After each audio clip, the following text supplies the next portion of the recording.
Let's go to YouTube and SoundCloud and wherever else you listen. I'm gonna put stuff on Spotify and all other guys pretty soon and everything. But everything. This is the first one. I think. Yeah, this is the first one of the year. 132. Happy New Year, Somendeto. Yeah. Akimashi Omendeto gozaimasu. I just drew a blank and everything. That means Happy New Year's in Japanese and everything. So we got my guy back, Neil Impas, and he's last time he was here, he was like 72 hours away from another fight. And now this time he's like a handful of days away from the part of Masao, man. So overall, man, like I said, we're just talking outside, man. How's everything been? And the wrap up of your tour here in Japan, man. It's been stressful last few days. Without processing out of a base and saying goodbyes and everything. Like I was telling you earlier, I was a little emotional leaving my house because I've been here for 3 years and a lot of fun memories and a lot of just good people coming through. And just fond memories. And so you did the stare back when you left, like Will Smith on on the last episode. I even asked the what do you call it, the housing company. I was like, can I have a moment? I literally told them that, can I have a moment so I could just take this all in. I even did a little recording of like a walkthrough of the house. Okay. It's surreal. Yeah, man. To see it all empty and echoey and everything. Yeah, man. Like to imagine like you're doing all this stuff there and everything, man. Was this because we talked a little bit? I know you're going to East Coast next and everything. Was it this your first or second PCS? This is my second. Second one. So you've been through and this is your first. What was your first base? My first base was Lackland. Lackland. Oh, that's right. We're talking Lackland and everything. I didn't watch it back, man. Like asking questions or so in there. But coming from it was kind of same. Like you're going back, but when I came in the military, I went from Andrews to over here. So my first only PCS was here, and I got some stuff stolen, but I had a good supervisor told me to write stuff down and stuff like that, man. So what's the difference between what's your opinion on Oakland, the U.S. to U.S. back to the States or States to the U.S. is like the same process or is it a little bit different? From the States here? Yeah. Coming from the States? Yeah, I mean, as far as your two PCSs, are they similar or really different? In terms of anything. Yeah, they're similar. Yeah, for sure. Gotta do the out processing checklist and kind of deal with each what do you call it, squadron and kind of the hassles of certain offices being closed and all that. And you were doing it during the worst time, which is everybody's holidays and just wasn't expecting it to snow so much. The other thing was I took leave to make sure I do all my out processing smoothly, but I didn't calculate the holidays. That's definitely a thing, man. And then also for the a lot of times, a lot of guys going out, man, it's one of those things. As far as Japan, did you get your security deposit back? Yeah, you did. Oh, not all of it, just because punching walls. Huh? You punching holes in the wall? just certain they kind of nitpicked what needs to be cleaned, and so I was like, just get the mom. Because the thing about it, even if it's they're gonna bring a crew of people in there to do all that stuff. Like me and any other car guy, we never get up. We don't expect it back. For my garage floor, dude, it was a normal garage floor. It was so many oil stains, dude. It just looked black. Yeah. So I was just gonna paint it. I'm like, dude, the whole middle section is just oil. And when I first moved in there, I tried to keep it, and then eventually, shit spills out and everything. I'm building cars and everything, my pro cars. Yeah. And I didn't expect to get any of that back, and they looked at it. I was like, zero. I don't. Okay, cool. Shook their hand and left. Yeah. So mine was like you said, you needed a moment for yours, man. For mine, I gave him the thing and I got in the car and left, dude, because it was that was my last military quarters, and then I got my house behind it. My first house non-military was about right behind the airport. And I mean, I'm talking about like literally right behind. I put pictures in there too. The airport where they taxi in, that was the backyard. Oh. So like when they would turn the jet to taxi and to go into the stairs, the engines would just fill a house with JP8. Oh wow! Yeah, so we actually got a $200 check for that though. Okay. Because of the noise pollution and I didn't give a fuck because I was making noise anyway, and it already smelled like fumes anyway, man. But I just want to break the ice with that, man. So the biggest thing I want to talk about, man, is your fight, man. And how did the fight go? What was the experience, man? Just lay it on me, man. Okay, so the fight was, first of all, it was an amateur fight. Amateur fight. Still a fight. Yeah. Like I said. But the reason why I bring that up is because it was promoted like a professional fight. Yeah. Like with an entrance, post and press fight conference, shit talking, pictures. Yeah. The whole nine. And it was an incredible experience. Yeah. The event was executive fight by Koremaki Takayuki-san, and the event was a very fancy venue. Yeah, I seen it. Like I said, I was following, man. I seen the pictures and everything. Like you said, it definitely, because when you mentioned the seats were $500 or something like that. Oh, so yeah, there were $500. Did they sell out? They sold them all out? Or? It looked like it was sold out because like every table was filled up, and after the fight, when I was able to mingle, like there was business owners. I got to befriend an owner of a club in Tokyo, a boxer. Like there's a handful of pretty well-known people in Japan. Yeah. And the one thing that I found out about the contestants who weren't in the military, that were the locals, is they, from what I heard, they paid like $7,000 to enter the actual fight. And I was like, wow, some of these guys paid, $7,000 for an ass whooping. Yeah. So like getting into that, man, how was your opponent, man? What was it when he first you guys I'm pretty sure they had did they have like a plexiglass in between you guys, or you couldn't get close with the whole social distance thing and everything? Actually no. Everybody was COVID tested and all that stuff. Yeah. So yeah, they did we did talk about it at the last podcast how they were going to do it. So at the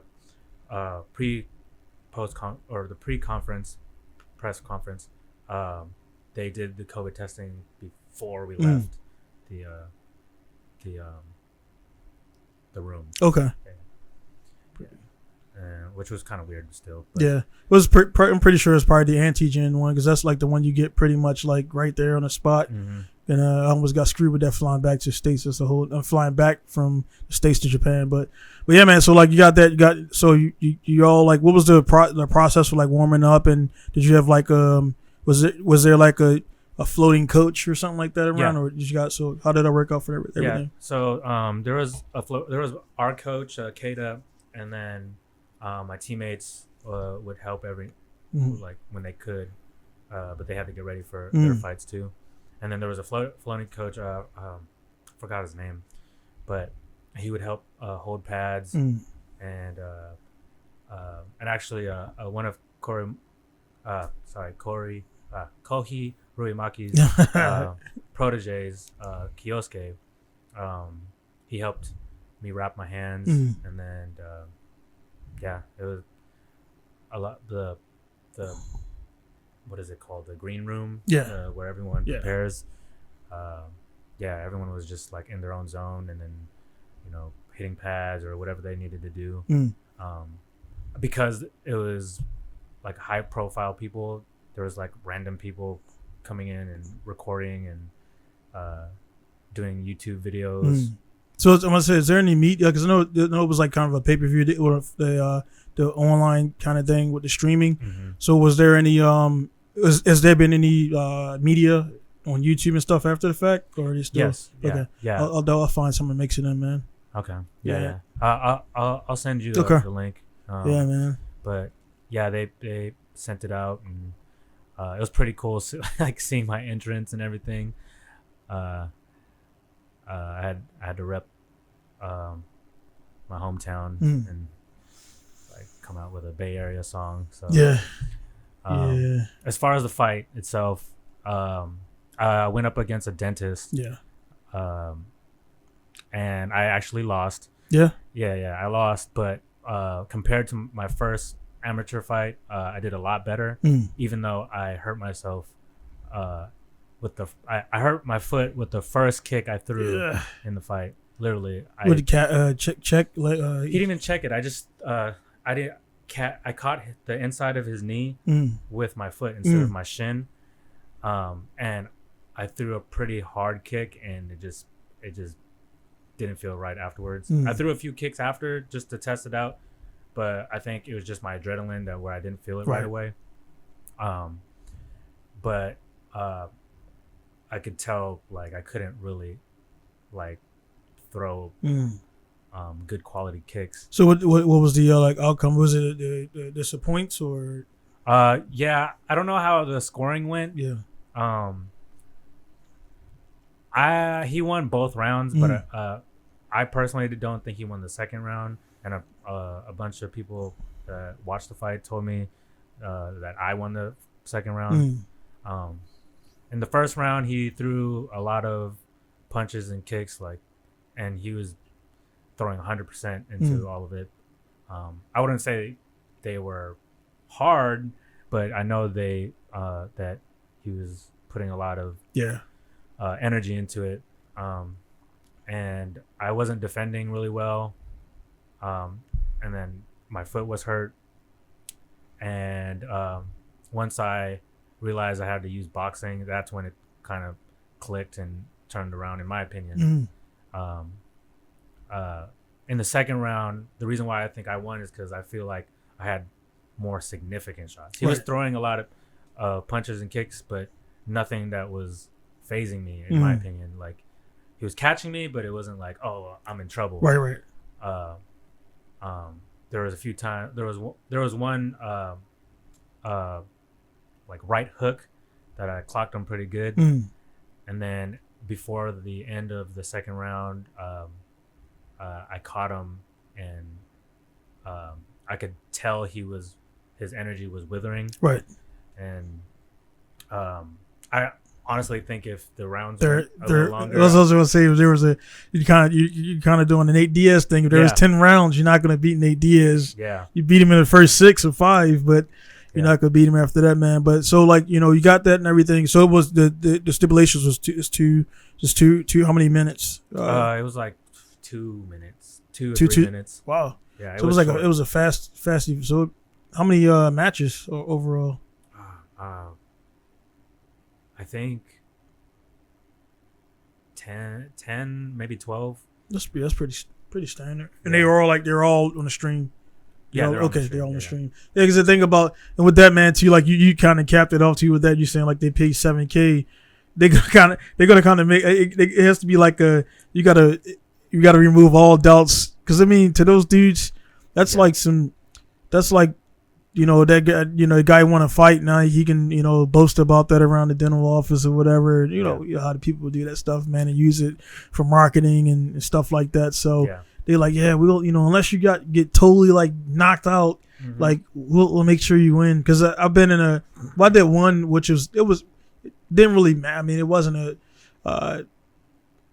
it was like pretty much a draw. It was a draw type deal and everything, and unless the guy like visibly like beat the shit out the other guy, it was just not going to be kind of like the Mike Tyson Roy Jones type deal where it was a draw. But at any time, Mike, if he wanted to, Roy wasn't looking like Roy, and Mike was like just getting warmed up and he was pulling back punches and stuff like that. So it was one of those. Roy said that those body punches was what slowed him down. Mike Tyson's body punches. Yeah, I mean, if you look at like, cause everybody saying like, it was saying like right now, Mike and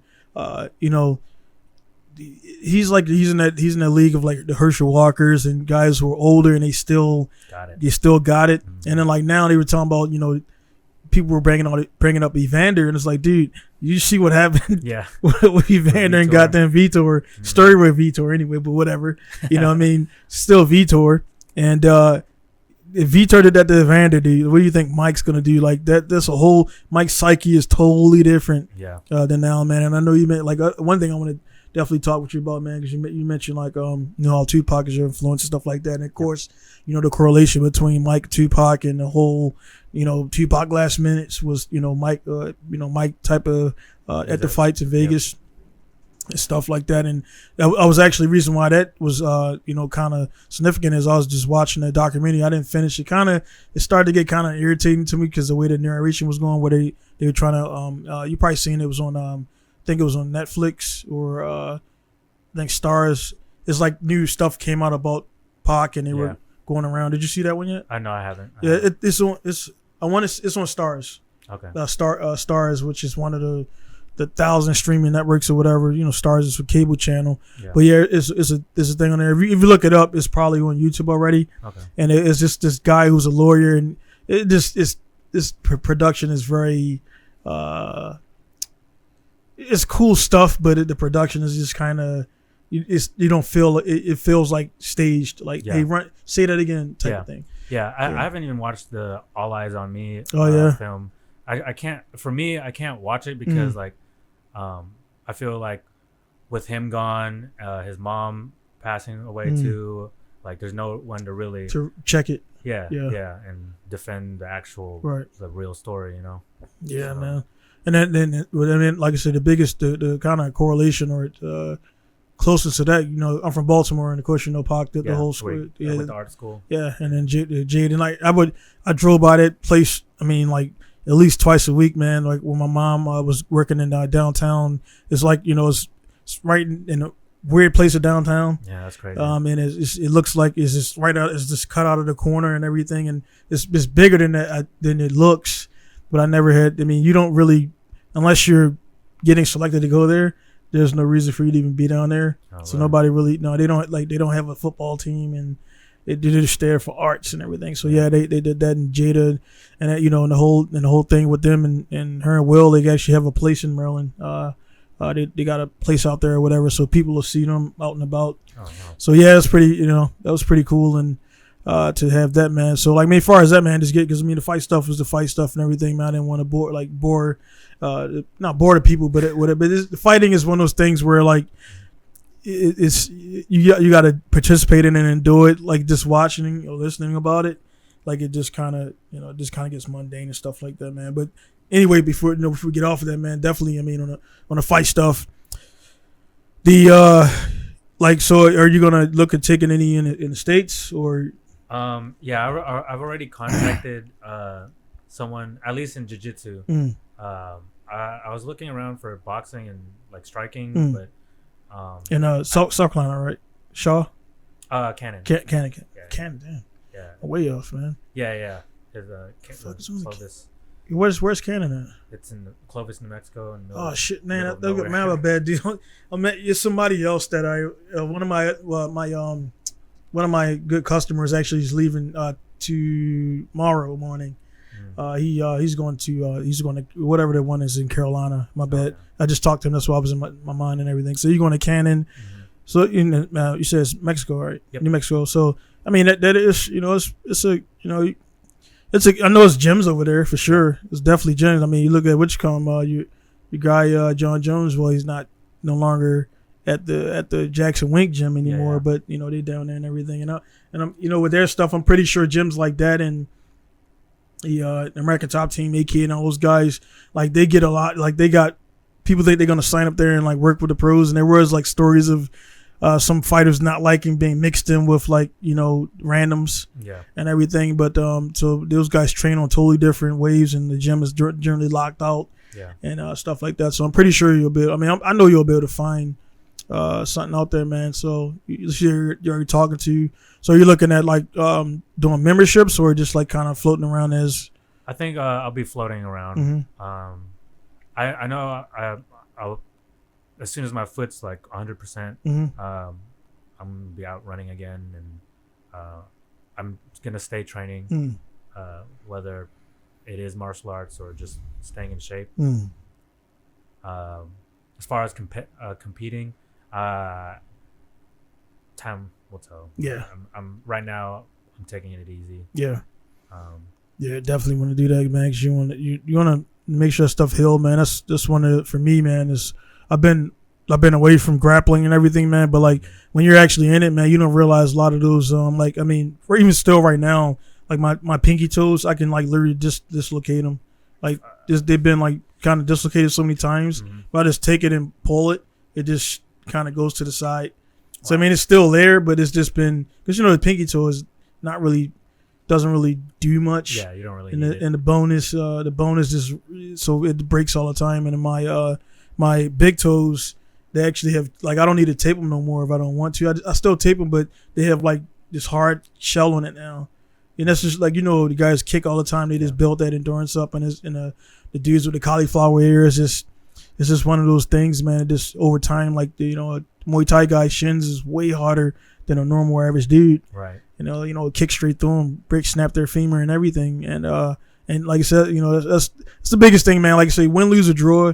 Like for me, like the results. I mean, like you mentioned, you lost or whatever. It don't like, oh man, I don't want. You don't. You still were in there, dude. And there's still a lot of people that wasn't in there. So, I mean, I know that for the fighter psyche, even if like say amateur fight, a lot of guys out there, man, like the like even a jiu-jitsu one where I mean, is other than getting choked out or having something like snap if you don't tap or the guys just ultra aggressive, like a loss to some guys, man, like they just really like it destroys like everything they work for, and they never rebound, they never come back. So we don't know what Floyd would look like if he would have lost. Right. You know what I mean? He's been saved a few times, you know what I mean, in there, and people can say what they want to say, but the fact is fact now is what 54-0, 53-0. Yeah.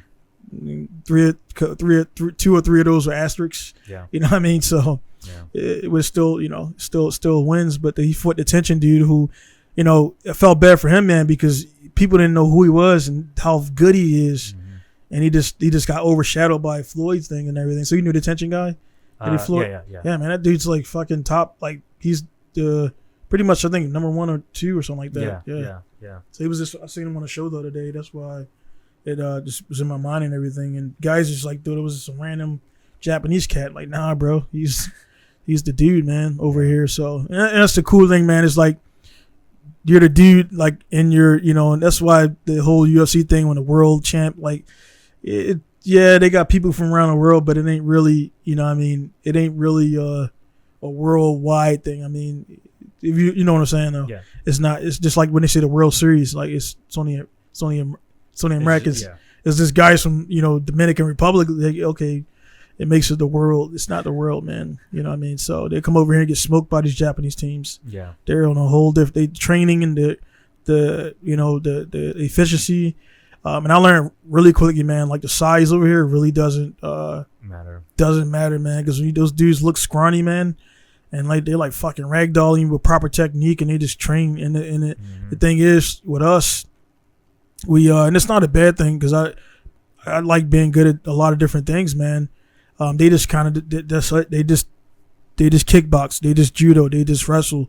They don't do nothing else. Yeah, and it's good and bad. I think it's bad because if you're gonna do MMA, like you're strong in wrestling, then what about stand up and jiu-jitsu and different things like that, sambo, whatever.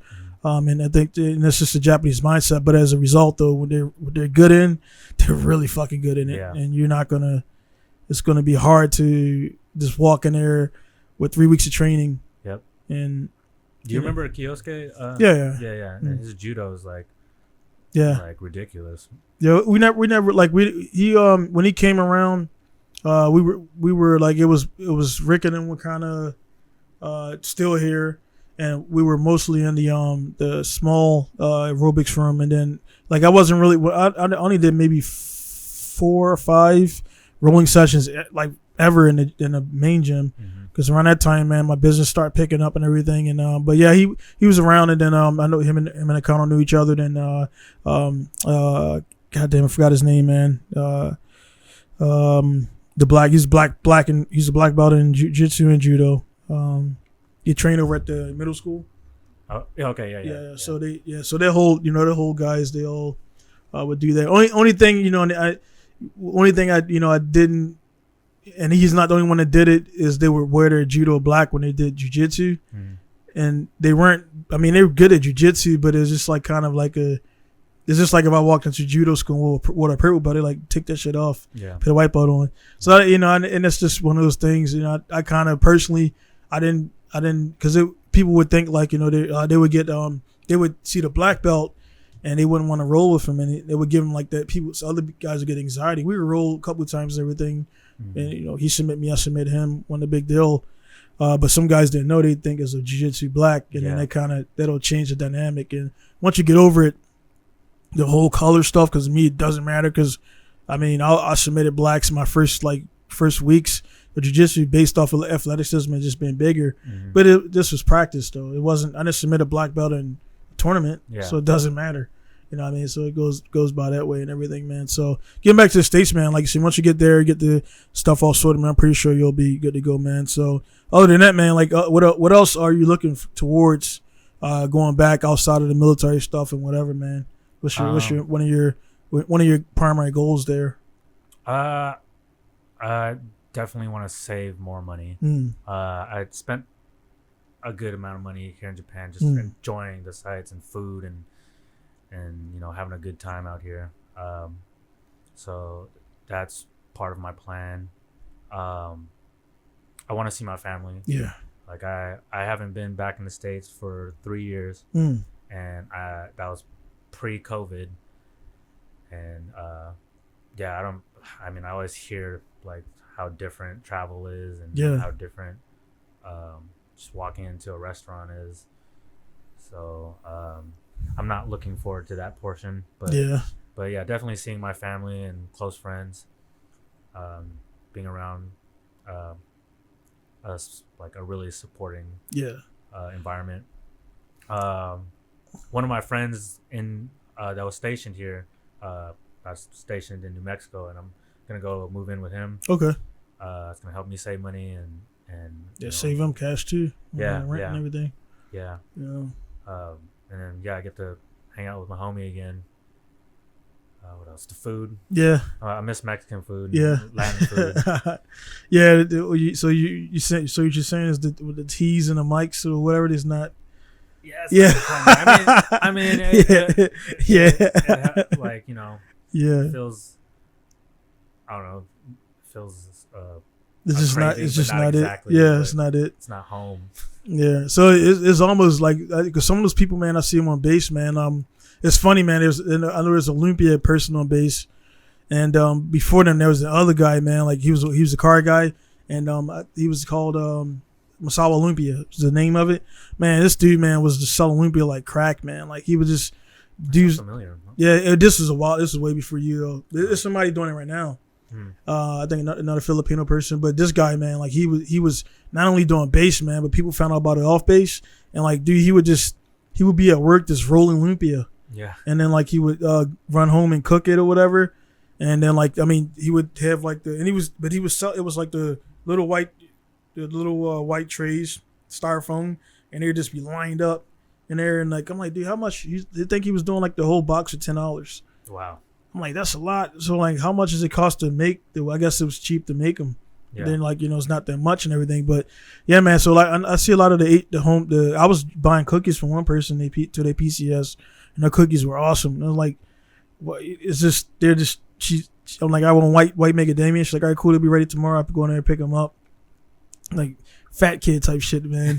But it's like, it's pretty. So I think, as far as the food stuff, especially when it comes to like any Latin food, Mexican food, stuff like that, you're just not gonna find it. They do the Hawaiian stuff. They try to do it, and it's like it's cool. I know off the wall and tubes and everything. It is what it is, man. But as far as the emulation, my opinion, the one they do well is Italian. Italian is done. Pastas, their pizzas. The one up there, you've been to one by the going towards home ec. Oh, Angelo's. Angelo's, yeah. So that's good. Every Italian spot I've been to, even the one is in the malls, man. Like they do the margarita pizza, and it's like they because they go over to Italy and there's a exchange thing there. Yeah. Yeah. So they come over here a bunch and do the whole sushi and ramen, and then they go back. So there's a program with that, and then we're here in Canada. There's a exchange, and in Brazil as well. No. So they do a bunch of that, man. So, but every Italian spot I've been to, that's the one food that they bring over. American is like it's just different. The beef is different, and the portion size is different, and all that stuff, man. So. Yeah, it's all crazy there, man. But go. Oh, I was gonna say I'm gonna definitely miss the fresh fish here. Like, I was just thinking about that the other day. I was at Hamazushi. Yeah, Hamazushi's and that's actually just a chain. It's not, that's people in Japan be like, oh, they kind of look down on that. Yeah. Actually, the fish market in Hachinohe, there's another. I don't know if it's a chain, but they have a spot that's just like Hamazushi. But it's a little more expensive. But their fish is, it's the fish market. Yeah. But it's fresh, and it's the best fatty tuna that I ever had in my entire life. And it just melts in your mouth, man. It's great. Yeah, unfortunately, man, I can't speak on that much, man. I just think I tried, man. You don't like raw? Nah, dude. Nah, I tried, man. I'm one of those guys that my steak has to be like medium well. Like I don't even like rare steak, man. So it's like my wife, she always gives me stuff about it. Like I don't know, man. It's just if I came down to it, like if I had to eat raw fish to survive, I'm sure I would. But I just think it's one of those things, man. Like you just got to develop a taste for it. Like did you eat any sushi like as a young kid? I started eating sushi when I was in high school. My stepdad at the time, he introduced me to sushi. And the first roll was unagi, which is eel. Yeah. Unagi usually comes cooked, and that was like what got me hooked. And then I started trying all the other ones, and the raw stuff didn't appeal to me until a little later. Yeah.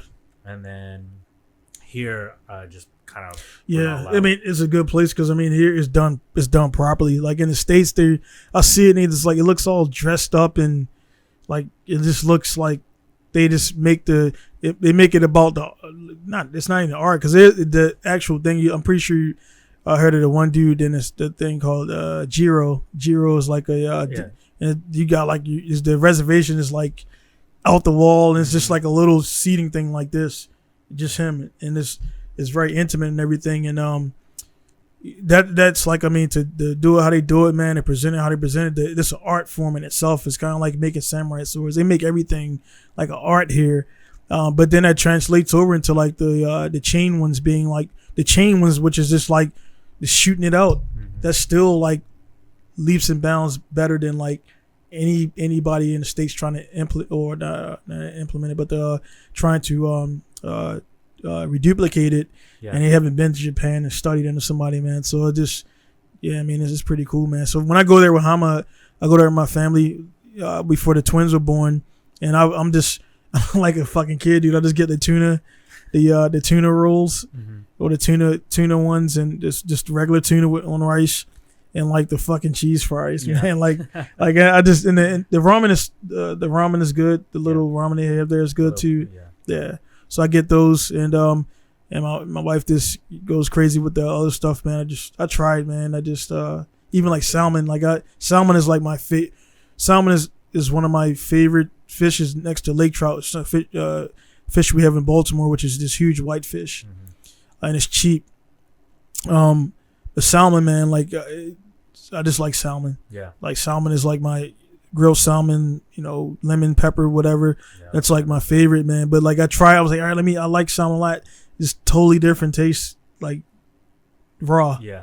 It's totally different taste, man. And I was like, dude, I just for me, I'm a texture dude too. Like a texture is really important. And my wife's like, well, how do you eat? She seen me eating grits one day. Yeah. And she's like, well, what's that? She's like, it looks like whatever. It's like sashimi and grits? No, I was just eating grits. Just regular. No. I've never heard that in my life. Yeah. So, and it's, what's weird too is when you go to Universe and you get like the you see that salmon where they just like cut it this like square block. It's something about that salmon. If you try to cook it, it doesn't taste right though. It's like it's I think it's a different kind of salmon, and it's meant the way the type it's meant to be sashimi or just like sushi, because if you try to cook it, it's just not that one. It's not the one. It's like if you try to the Alaskan salmon or whatever, it's just the Alaskan pink salmon. It's just a total. I didn't know there's different types of salmon. Yeah, man. Either. Yeah, there's a lot of it's a lot of salmon. You got the pink ones, the white ones. You got some blue ones and all that stuff, man. So don't got a lot of time, man. But one thing I wanted, because I mean, you hit on it the last time. I keep checking my phone there, but you hit on it the last time, man. Like I just want to get like extra questions about like I say, I was watching one of your other podcasts with forgot the guy you had there, but I think it looked like he trained kickboxing with you, black guy. Oh, Kenny. Yeah. So shout out Kenny. Yeah. So you were you guys talking a little bit, and you brought up like how like Tupac influences you and everything, man. I just want to get like because of course I make music and do music stuff and everything, but I just want to get like your theory and ideas, man. And what is it about Tupac, his his upcoming and stuff like that influences you, and what type of things or I guess ideologies do you agree with that he shared and stuff like that, man? Oh man. I mean, you can go as deep as you want, man. Shoot, his work ethic is legendary to me. Yeah. And so my cousins, when I was younger, they used to have like Pac posters and like would listen to his music. And like I just like knew him. But then when I got to middle school, at the time my mom was always working and I was in the apartment by myself most of the time. And I would go out to, I don't know how I got the book. Actually, no, I lived next to Oakland Public Library, and I would go there and like I found like Pac books, and eventually over time I would buy Pac books, and his poetry was like something that captivated me, and along with his music, obviously. And then I was able to see documentaries at an early age too of him. I don't know how I got a hold of him, but I would see him, and he was very young when he was when he died, and throughout my time like doing research about him and like reading his work or looking at his work, he was helping out the communities. He was doing a lot of hood rat shit still, right? But his like work ethic was like I don't have a lot of time on this earth. Like, so you knew like we gotta get shit done. We could smoke and drink if you want to his homies and family or whatever. But like we got like you could hop on a track, smoke weed, drink, like freestyle, and that'll be one portion of the song. Keep doing that, and then because he had a background in arts, he was always doing acting, right? He just like dabbled in a lot of things, and when I would see his interviews, his like speech like just like captivated me. Like he was just very energetic, very like brash, very he just seemed down to earth, right? And like I said at the time when I was like at home by myself, his music, his work just spoke to me when I was alone. It was just like he didn't have his dad. His mom was he respected his mom so much. Right. They butted heads, but the love was unconditional, and I felt like I related. Not entirely, but like it was pretty close. Yeah. He moved from one place to another, Baltimore or New York, Baltimore, Oakland, LA, and then I felt like at the time I was like moving around from the Philippines to Oakland, to Tracy. It was still in California, but I was like, the Bay Area is a melting pot for different cultures. Right. So like the apartment building that I was living in when my mom couldn't afford a babysitter. You know, the different families of ethnicities would take care of me. Yeah, man. Yeah. I just felt like I could relate to Pac, and yeah, it just helped me get through. Yeah, because when were you born again? 1990. 1990. So yeah, so like when he, I think it was 95, 96. 96. It's 96. You were 6. You were 96. You were 6. Mm-hmm. So like, when was the first? Like, what was the first? At what age the first time you heard a song? Or I think when I was 4 or 5. Really? Yeah. Because my cousins, like. Yeah, you say you did. Yeah. And they were in high school at that time, middle school maybe, and yeah, you know, at that time, I think, which album was it? Me Against the World came out. Man, he has so many like albums, man. Yeah, and I think the first song I heard from that album was either I Get Around or Dear Mama. And so yeah, that like those two songs spoke to me, because he got around, like, had fun, but like he had that, you know, very personal song about his mother and his life. Yeah, it's like the guys were it's him and Biggie, man. That whole situation was what it was, man. But like people don't, and now, you know, this time has flown, and now people see like the Heavenly Birthday and stuff like that. Is you don't realize they were like 20, 24, 25, 20. They were like young. They were young, dude. Yeah. But they, you know, even to me, I mean, I was coherent when they both were doing their thing and everything. But the it was like. When you listen to them, you felt like they were older guys. Yeah. Because the way he talked, the movies, all the movies he did, man. Like you said, his catalog was so thick, because the media is going to, of course, put out there media doesn't make money on like, oh, look at the roses growing today. They make money on this guy did this, Mike Tyson punched this guy. Just, you know. That's what their job is, man, and that's one reason why I don't watch news. And my wife sends me stuff like the stuff, and I kind of tell her to don't send me that shit. Yeah. Because their job is to make news, and people never they didn't know, because he didn't. Their generation, there wasn't none of this. Hey guys, I'm going to give $5 to this guy right here, and give him a blanket. Yeah. And don't do genuine. That shit, man. Nah, dude, this. Nobody needs to know about your people around.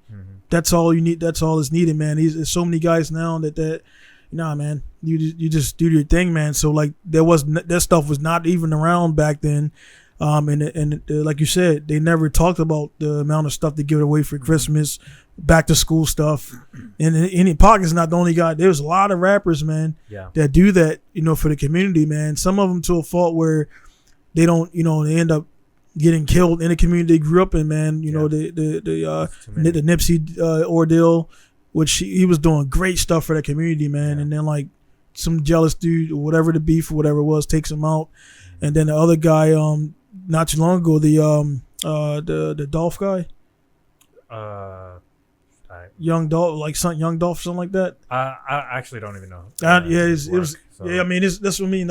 I don't know, I guess he's not a Tupac of this era, but he's put out a good amount of albums and everything, and so the young guys, they know who he is, and apparently he was doing turkey drives and all the stuff that people, even the ones today that they talk about mumble rap and all that stuff or whatever, it's still J. Cole's that people that dude lives under the radar, man, and he has a lot of money. And I had a kind of thing with J. Cole where a beat was of mine that I made was stolen, but I didn't clear it, so it wasn't mine. It was a bunch of stuff, man. But past that, that's not music. It's something I do that I'm good at, but it's not my grind. It's not what feeds my family. So that's what it is. I just got over it after I got over my feelings a little bit. But using that as an example, man, a lot of these guys, man, are giving back. A lot of them, I believe, should get away from where they were from, man, because obviously, no matter how much you give back, there's still going to be those dudes back there that's still going to be jealous. Yeah, that's what happened to Pac. Yeah. That was I mean, it's all the Suge stuff, him possibly setting them up. it's like that's I mean that's a hell of a risk, man, to get shot in the process. To play that off or whatever. I'm not a detective, and they said like but I mean they would shoot straight in the car. They weren't like shooting. Suge was there too.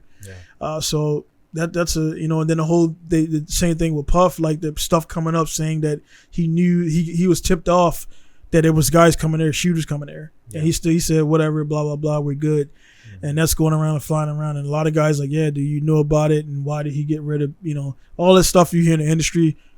Not my I wasn't there, so I'm not gonna pretend like I speak on it like a lot of these dudes on YouTube do. But yeah, man, these guys again, both him and Pac and Big, they're forever tied together for the whole East Coast West Coast stuff. They both went out in the same fashion, and they both were young, and they both were just getting started, man. They were just getting it wasn't even the stuff all the stuff they did. That was just getting spun up. And a lot of people don't know about Pac. I know for as much as he did and as much as he gave away, man, he passed away pretty much with a lot of debt to Suge because that whole getting out of jail stuff. Yep. That was the people that they seen the planes, the cars, the money, and they think these guys got it. And when I read this one book or whatever, it was like a little.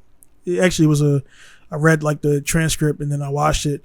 Man, the guys are saying man, he didn't for the last couple years, he didn't really have a lot of, he owed a lot of money to Death Row. Yeah. And he was that's kind of why he kind of got, I guess, pulled back into that and different things, because it was he was pressured, hey man, you gotta, you're Tupac, but at the same time, the Suge Knight dude, straight gangster, straight thug, do what he gotta do to get his money.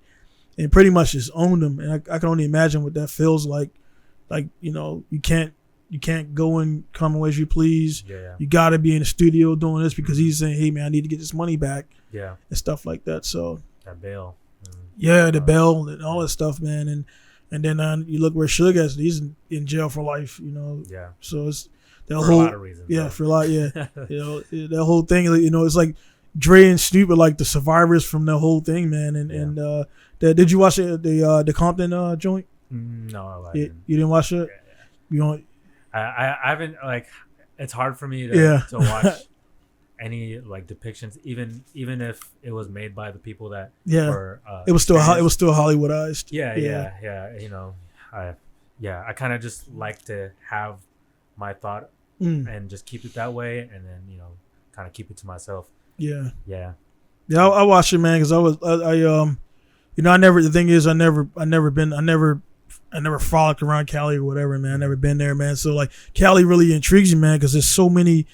It's people don't know, man. They just hear about Compton, they just hear about this stuff, Crenshaw, but that's a little pocket. It is a little in pocket. Cali, man. Yeah, there's a little pocket in Cali, and California is fucking huge. Yeah. And you got the deserts, you got this, you got the dudes, the mountains, the snowboarding. Yeah. They'll do all that stuff in one state. Yeah. And I watch a few vlogs where the guys, they'll ride dirt bikes, and then the same day they'll go pack up and then go up into the Bear, the Bear Mountain or whatever. Yeah. Go up there and snowboard. I mean, you could tell it's snow, but it's not it's not Masawa. Yeah. A lot of hard packs and a lot of mushy snow. But yeah, man, that state's huge, man. And everybody just see, when you say Cali, it's kind of like when you say Maryland, people that are not Baltimore. Bro, that's a little slither. Everything happens there, but that's that Maryland is huge. It's not a big state, but there's a lot of stuff that goes on in Maryland that's not Baltimore, man. And that's where, for me, and luckily I was in that mindset, dude. I did not hang out in the city at all. We went to where the white guys were. Yeah. Because that's where the cars were. It was safe there. I mean, there's a little bit of antics there and stuff like that. People why you here, blah, blah, blah. But we were we were away from, we hanging on the city is you're just asking for death, man. It's usually how it is. It's pretty much you're just, even if you're not doing anything and you're around a guy who did something. I mean, I've been in caught in crossfires and multiple times, man. Well over 10 times before I got to Iraq. Yeah. You know what I mean? So it was any one of those ones could have been my last day, and luckily I was told, don't run, just get down. Just get down. and everything, man. So luckily, I've been in my fair share of yeah too, before I joined the military. Yeah, man. So I mean, for far as that, man, what was one of the first ones you could recall, and what were you doing at the time? As far as like shot? Just getting around shootouts and everything. So there was one that was probably the most significant is when I was at my old elementary school, Lincoln Elementary in downtown Oakland, or Chinatown of Oakland, and this was actually after I got out of high school. I just went over there to play basketball, and these two kids kind of like came up to the court, and so it was a standing shooting. So the kid, no, it wasn't the kids that did the shooting. Okay. So the kids started the whole thing. The two kids, they came up to the court and took people's shit and ran, and it happened to be like the stuff they took happened to be like some Asian gangsters and that were hooping, and so they was just sitting on the side. Yeah. Yep. Yeah. I know that's yeah. Yeah, and I saw them in the corner of my eye, like they were just like kind of acting like they were watching the people play, and then you just see them run off, and then holding bags, and then I just see the Asian guys like get pissed off, and they see him running, but it was like too late because where they ran off to, the bus stop was right there, and I don't know how they timed it perfectly, but the bus came and they jumped on the bus and like left, and so until the bus people look like they running to catch the bus. Yeah. And so and they're little kids, like they're probably I'm saying 8, 9, and so the Asian gang, like I don't know if they're exactly Asian gangsters, but they're like they weren't messing around. Yeah. And so they hopped into some cars and tried to chase the bus down, but the kids came back. I'm assuming they got off the next stop and just came back, but they came back with like their older brother and their older brother's posse. It was just like a shit ton of people. Yeah. And they came back, and man, dude, I can picture it, dude. I've been in so many situations like that, man. Yeah. And I was minding my own business. Right. I was just there to hoop. I was just there playing basketball. I didn't care what was going on around me. Like that was not my business, not my stuff. I didn't have any stuff stolen. And so they came back with the older brother and a group of people, and the older brother started interrogating everyone. He was like, "Oh, who's fucking around with my brothers?" And I was like, in my head, I was like, "Man." Yeah. Like, they like in my head, I was like, they started, but I'm like, I'm just stay in my lane, stay in my place, and just keep hooping. And so yeah, they interrogated everyone. No one was saying shit. I wasn't saying shit. And, like people I was hooping that was left wasn't saying shit. Asian guys already gone. Yeah.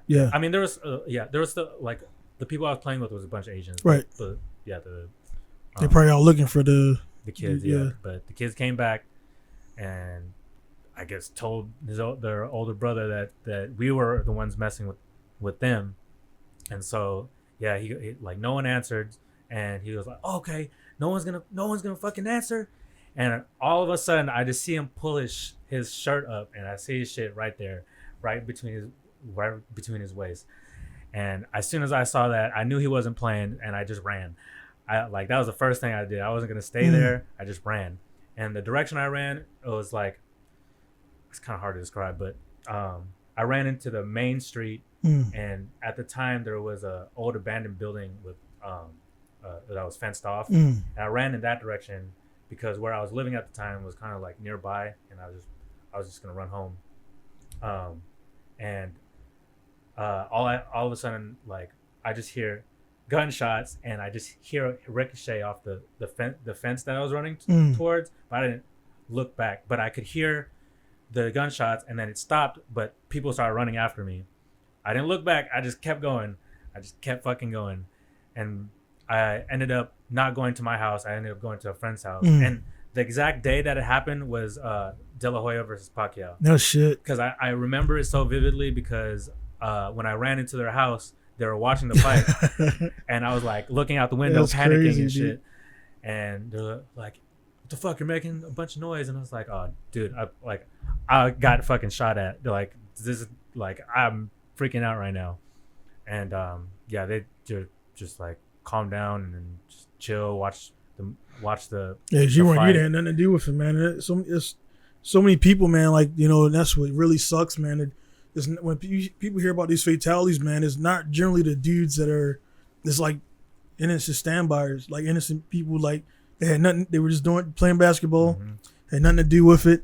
And like that situation, like I do so many times that happened, man. Like somebody we playing, it's almost always around basketball, dude. It seemed like the inner city. That's where everybody congregates. That's where people like, you know, they there's no ref out there, so people are doing hard foul. I've seen so many fights and shootings over hard fouls. I have another story. Yeah, go. It was of like playing basketball, and like these two dudes got into it because of like a foul, and then one of them was like, all right, let's handle it, and the guy who was complaining was losing. And in the fight, and he ended up pulling a knife out and started stabbing the dude. Wow. And like me and my friends were like, holy shit, like we were stunned, like because he was like just digging into him, and the dude managed to get away and was just running around the gym. And it was indoors. It was indoors. Wow. Yeah, and it's even worse. Yeah, and it was surreal. I was like, what the like just playing basketball, man. Like I didn't think it was that serious, and dude got stabbed. So many times, man. I watched my father like three, like that dude always fighting, man. Kind of really bad thing about it because he always like fight his employers, which is not good. He's been fired a bunch of times, but like multiple times. Like my dad, I don't know. I never really talked to him about. I know for sure he didn't do any boxing. But like the dude can fight, man. I've seen him multiple times. Like, and he's only like 6'1", and he's like I guess I got my natural size from my mom. She's a little bit bigger, but he's not a big guy, man. And like I've seen him pick up guys, slam guys, and he got like a bunch of scars in his head from getting his head busted. Guys, multiple guys hit him in the. I've seen one guy hit him with a 40 or whatever, head bleeding or whatever. But back back then. Like there was not a lot of when I was young, you know, and I would go there and watch them play and everything. There was even back then the guns and knives were around, but it was normally still the era of like fist fight, maybe a weapon here or two, but nobody was bringing guns out. Yeah. And then those same guys that were fighting will be right back there playing together the next week. Like they'll dap it up like, oh man, y'all was mad about this, blah blah blah. You know, and then it started getting to the point where the later portions where like. Not my dad no more, my cousin, we're like 14, 15, whatever. And somebody get a hard foul and then like they get into the shoving match or whatever. Then one guy like, all right, well, I'll be back. And everybody's like, oh, whatever, he's going. And then he comes back, don't say nothing, and start shooting. Yeah. And, you know what I mean? It's like that multiple times, man. Like it's, there was only one time where the shooting towards me was like, I kind of like it was, you know, it was birdshot stuff from a shotgun, so it wasn't going to go far. He just was making loud noise. Yeah. He pointed it at us, but we were on the train tracks up on a thing. He was it was a warehouse, and they had a bunch of those little, you probably seen those the wall of glass where it's like a little blocks. It's just like a bunch of little blocks of glass. Mm-hmm. It's not really see-through glass. It's just like these little panes of glass, and like it's like bricks almost. Yeah. And like so, we were just throwing rocks from the train tracks. And like busting out these glass, making this big ass noise too when they explode. Yeah. So we thought this building. I mean, this building like shit. Like it looked abandoned, but I guess on the front side there was actual like a functioning factory, and the back side it was the train tracks. And back in the day, they used to bring the trains would pull up. There was a bunch of the there was like a bunch of like the main track, and then off the tracks there was these little slot cutouts. Yeah. So the train I guess would come out there and back into there, load up, and then go back on the train track. So this shit was all grown over, and luckily we were far back because he kicked the door open and just start blasting, dude. Yeah. Like, he didn't even say shit, and like I mean it was bird shot, so then you know that shit probably went like what 25 feet and then it breaks up. Yeah, but we didn't fucking know that. I didn't know just a dude was shooting at us. He was pointing at us, white dude, and he just started shooting. Nothing. He knew we were so far. He knew he had bird shot, and we were so far away that he wouldn't hit us. Yeah. It was just like whatever. You could point it directly at us. But if that was like a 9 or something like that, one of us would have got hit for sure. Maybe just came out of thing, man. So that was like the only time in my life, even when Iraq shit, I didn't go. I didn't do nothing to the people. Yeah. I was just deployed there, and I was an enemy. So I mean, I got shot at multiple times, mortars, IEDs, all that stuff. But all those shootouts, though, I remember my very first one, man. I remember I ran back to the house, and I remember it shit vividly. The first time, man, like I felt like at least an hour, dude, legs shaking and shit. Like, and I could tell my family, like, it was weird because they were used to it. Yeah. And they were like, just calm down, blah, blah, blah, this whatever. And people say what they want, man. My family, man, we would, as kids, they wouldn't let us get like intoxicated, drunk, but they would give us like some beer, dude. Like they were like, drink this or whatever. And like, I thought it was like a bad thing, but back in the day in Ireland, that's why Ireland is like it is, the water sucked. But the beer was because they fermented and do all that stuff. Yeah. It was safer to drink beer and ale than it was to drink water. Oh wow! So like that's why that's kind of sad. Yeah, that's why they're so like drinking is like a part of it. They do it. Yeah, it's like a thing over there, man. So yeah, man. So the St. Ives and the E40 and not E40, but the E40's a rapper, but the old English, old English and all that malt liquor shit. Like, yeah, my that's the only fault my dad, man. He we talked a little bit today, but he just, man, that bottle just, and that's why I don't drink at all, man. And nothing against nobody else to do it, but growing up around that man, and it's totally like every time, like when he drank, you just one drink and it just you could smell it from his pores. Yeah, like that was his thing, man. So we talk a little bit, and his liver is all damaged now. And yeah, I can see how damaging. I used to work at a nursing home, and there was some folks that like were hardcore drinkers. Yeah, people. This shit's rotting. I mean, it's like you don't see it you don't see it as a drug because it's involved in so many commercials and stuff like that. But it was prohibition at one point. Yeah. And then the moonshine and all that stuff like that, man. But yeah, so that's the major strain on our relationship, man, to this day. Like, I'm 38 and he's still, we talk. He talks like I'm 7 years old. Hey man, you need some shoes? I'm like, nah, dude, I've been buying shoes for myself since about 16. Yeah, like, I'm good. Like that. So that's pretty much the most he could do for me at that time, and as when I was growing up, because my mom and him, they were broken up before I was born. Oh shit. So that she told me, he's like, yeah, you pretty much was a mistake, and I thought about abortions and all that stuff, but I was like, nah, and everything. So I was like, all right, that's cool. But yeah, man. So that's how I was. So you mentioned your mom. So your dad, was he around at all, or? So let's see. Yeah, they were broken up when I was born. My mom came to the States and I was 3 months old. And she couldn't take my brother because I was basically a newborn, and my dad didn't want my mom to take both. Yeah. So my brother was left with my dad.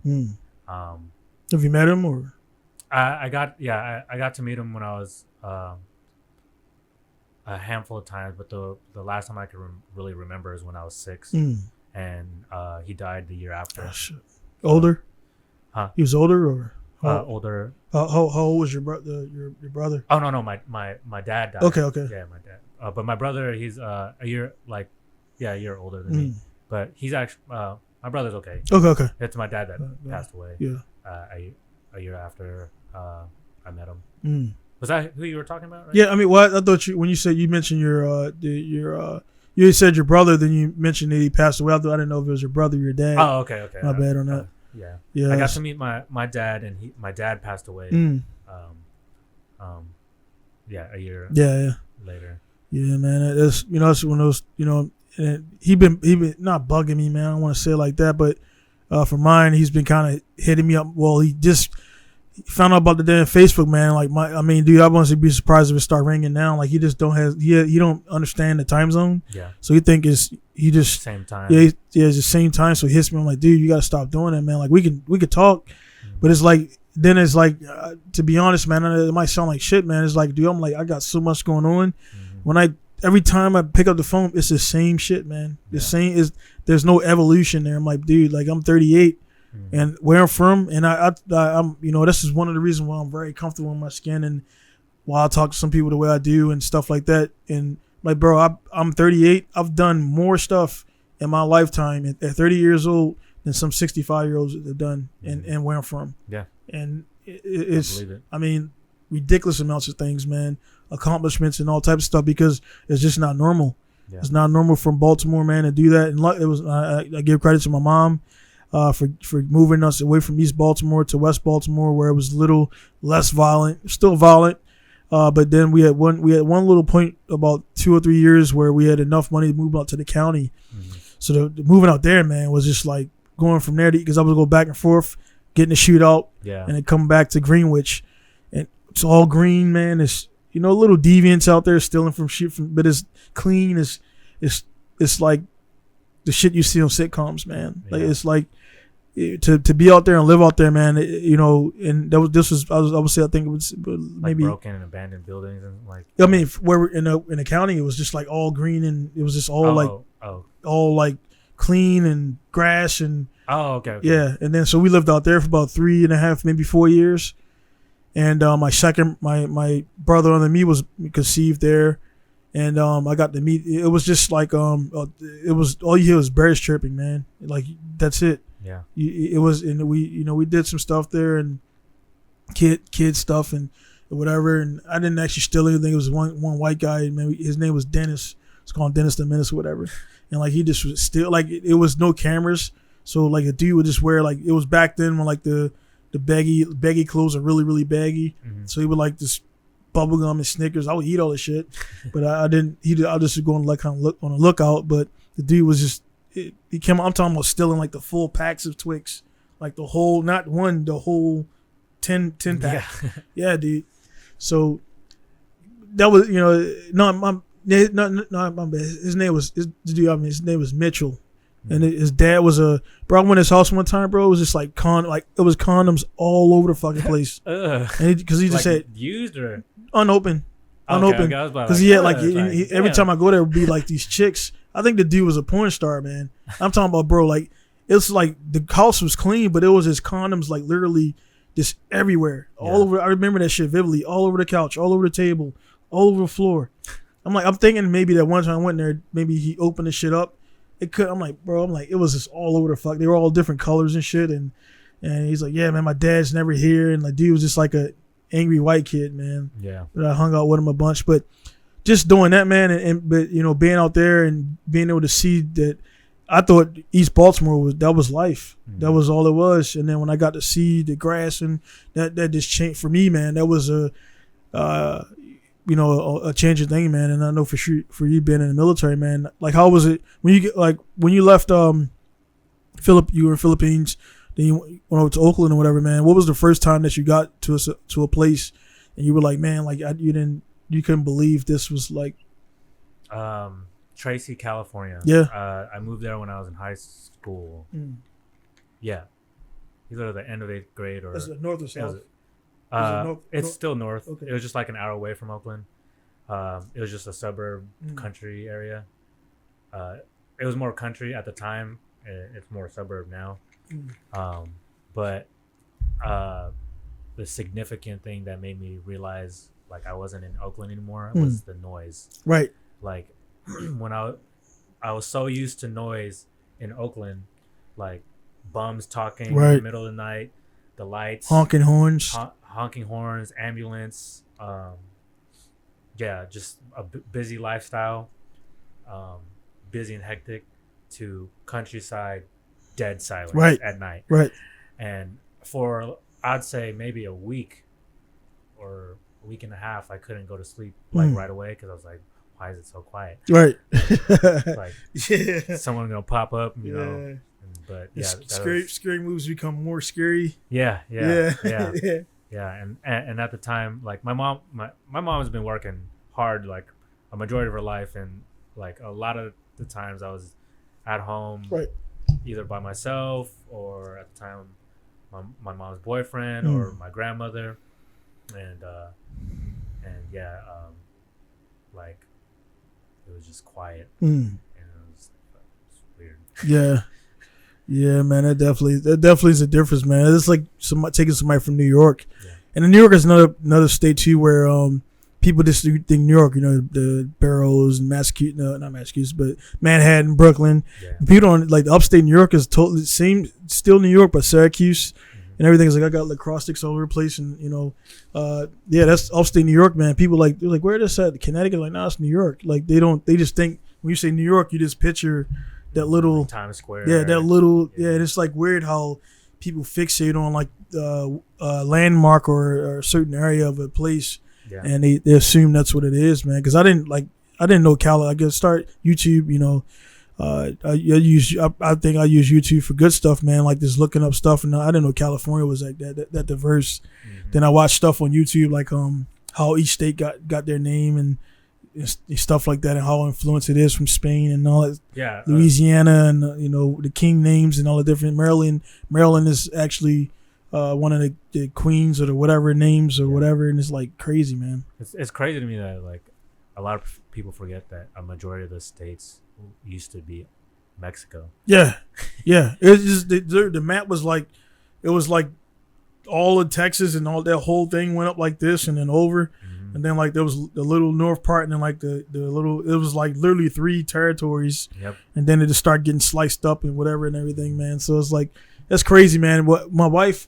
What she doesn't understand, like Japan is the same way, man. Like Japan, I've been all up and down. I've been from the top to the bottom of mainland. Yeah. Haven't been to Okinawa and Hokkaido yet, but in Japan, man, it's all the same. Only thing is the dialogue changes a little bit, but literally, bro. If you go to Osaka, away from the city, and everybody thinks Osaka, Tokyo.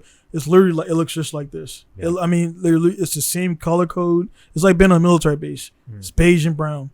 It's like wherever you go in the world, man, it's beige and brown. Maybe I think there's like some blue stuff in there, but I've been all up and down, dude. It looks the same from Misawa, Osaka, Hiroshima. It looks the same, identical.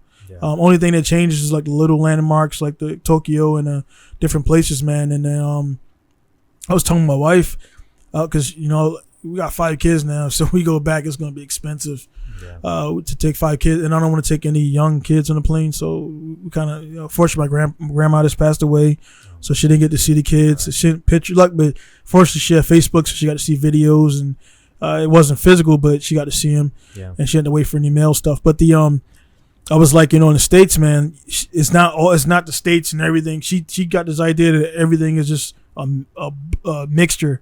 Mm-hmm. If you know what I'm saying, right? But she think it's all one. Like, nah, Texas ain't shit like Maryland. Oh, okay. Maryland ain't shit like Arizona. I thought you were talking about grandma still. No, like all the states. Yeah. They all got their different. The Idahos are a little bit different, and the Dakotas are a little whatever. Yeah. But like Louisiana is Louisiana, Florida is Florida. Yeah. She don't understand that, so it's all we all speak English, but deep South. Mm-hmm. It's a little different. Yeah, there's different dialects and stuff. A little different. I would think she would know because, like, they don't. They don't. Nah, they don't. Japan. They don't teach about. They don't know a lot about themselves. We know. I guarantee you, man. You other than not the language, I guarantee you know more about Japan than an average Japanese person. Wow, that's crazy. Seriously, man. They don't go back. They don't believe in. They don't teach about the feudal era and the Edo era and all that. Just like all right. No, they don't. Wow. They like brush on it, and they're about like now. They don't like really dwell. Forward. Yeah, they don't really. Their culture is not really dwelling on the past, which is kind of cool, because like the whole the Hiroshima shit. Mm-hmm. I was in Hiroshima like 2 months ago, and you'd think nothing ever happened. Like, we dropped the bomb on those guys, man, and they're nice as fuck to us. Yeah. So like then the whole tsunami thing happened. Like, a lot of people died, but they just kind of every whatever, they have a little memorial, but they kind of move progressive. So in the same thing, they don't know about the Tokugawa era, Ieyasu. They don't know none. Like, I know more about, because I'm in the samurai shit. Yeah. So I know more about the whole transfer, who did what, and all that stuff. And you ask a Japanese guy, they be like, Tokugawa, who the fuck is that? And like, it's kind of important, dude, man. Yeah. It's kind of really important. Like he made like you guys break up into little different prefectures, and and you know, a lot of different things. But yeah, they don't know a lot about their own stuff, man. So, but long story short, man, yeah, when I take her back, I'm like, she's gonna be shocked to see that it ain't like it is in the movies. Yeah. She's gonna really see how safe she is here. Yeah. Yeah.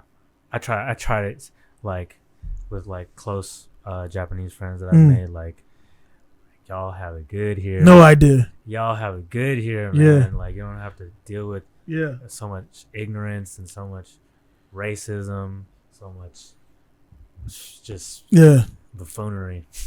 Like I said, it is here. It's here, but the scale is very minimum. Like I said, I just had a situation on Yahoo Auctions, and I had multiple situations, but you know, they it's like once every 2 or 3 years where you get like a Japanese that's just out of line and it said like some wild stuff. Like the ones that ain't been around a lot of Americans, of course, they use the guy. It's not the word gaijin is not bad.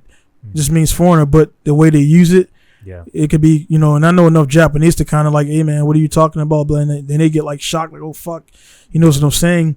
So like stuff like business, like for example, like this is one thing I do when I'm selling parts online. I wear white gloves all the time. The little cotton gloves, just always to protect my hand from the metal. But I make sure I don't show my skin color in there. I would not sell that part. When they see that you're a black, not only a foreigner but a black guy, because there's a hierarchy in actual gaijins. Yeah. That's crazy. Yeah, there's a hierarchy in guys. So they're seeing the white guys first, so they rank the white guys as being more like, they see white guys actually is shitty. But they see white guys in a structure of gaijin. It don't matter European or what is European. See European white guys, Anglo-Saxon, they're more high. So you know, yeah. It's not so surprising to me because like even in the Philippines, like back in the day, I guess, you know, if you had dark skin, it just means you're poor, right? And if you had the lighter skin you had, that means you weren't out in the fields, right. You weren't working as much. Same to slavery. Same with even in Brazil. Because like I was watching I didn't know it was a thing. I was watching Pablo Escobar thing, man. So you know, it's not. I'm not like a fan of what he did, but it's like, you know, they would call it dude. One of his guys was like Blackie, and he was Colombian, but he was just the different mixture. He wasn't like full Colombian, so it was a mixture. So he wasn't outcast, but he was a half breed. And what is his name? This is they was calling him Blackie. They were calling him Blackie. Yeah, because it was just during that time period. It was not, and it wasn't America. This was in Colombia.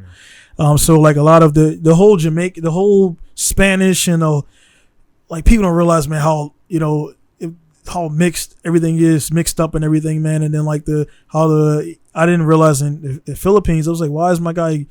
I thought, I was like, he's not Mexican. Why is his name Gomez? Yeah. Then you find all, Spaniards. A lot of, it's like, how the fuck Impas are they? Spaniard. Yeah. So it's like, I'm like, are you fucking from Mexico? He's like, nah, dude, we're from fucking Philippines. Yeah. It was the Gomez family that just left here not too long ago. Yeah. But I didn't know that.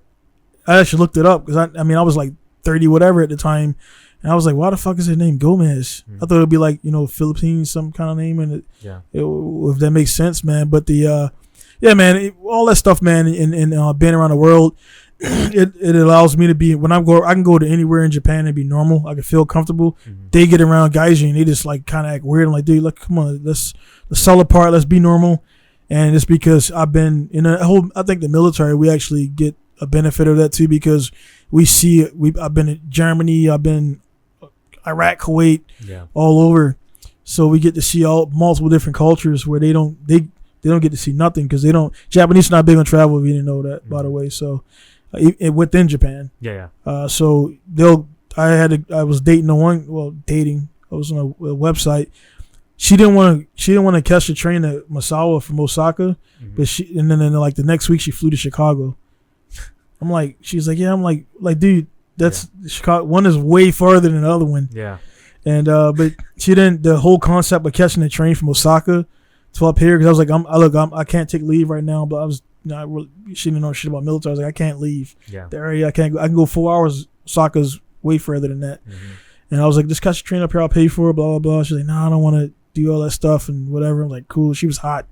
So I was like, fuck, man. But Yeah, man, it is, So other than that, man, like I said, we definitely gonna do it again via Skype once you get set up and everything. As we talk about the Skype stuff and your podcast. Mm-hmm. And of course, the guys there again, I'm gonna link it again.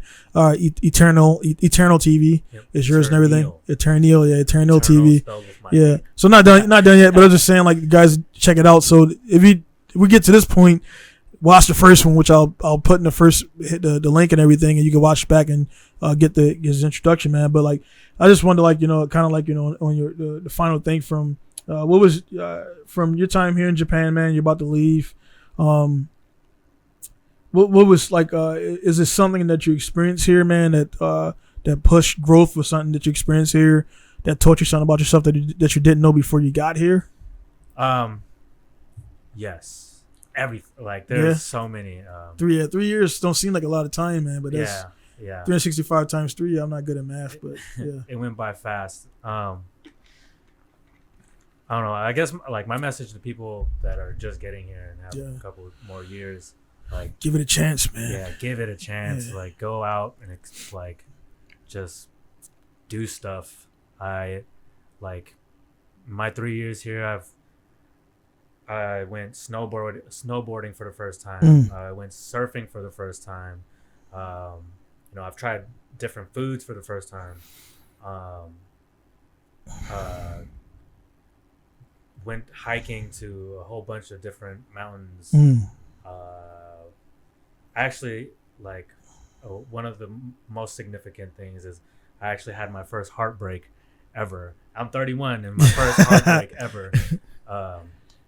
Here, and I think that heartbreak was the most significant for me, because I've experienced a lot of things in my life already, and the heartbreak hurt the most. Yeah, and I was like, the one thing that I learned about that whole experience is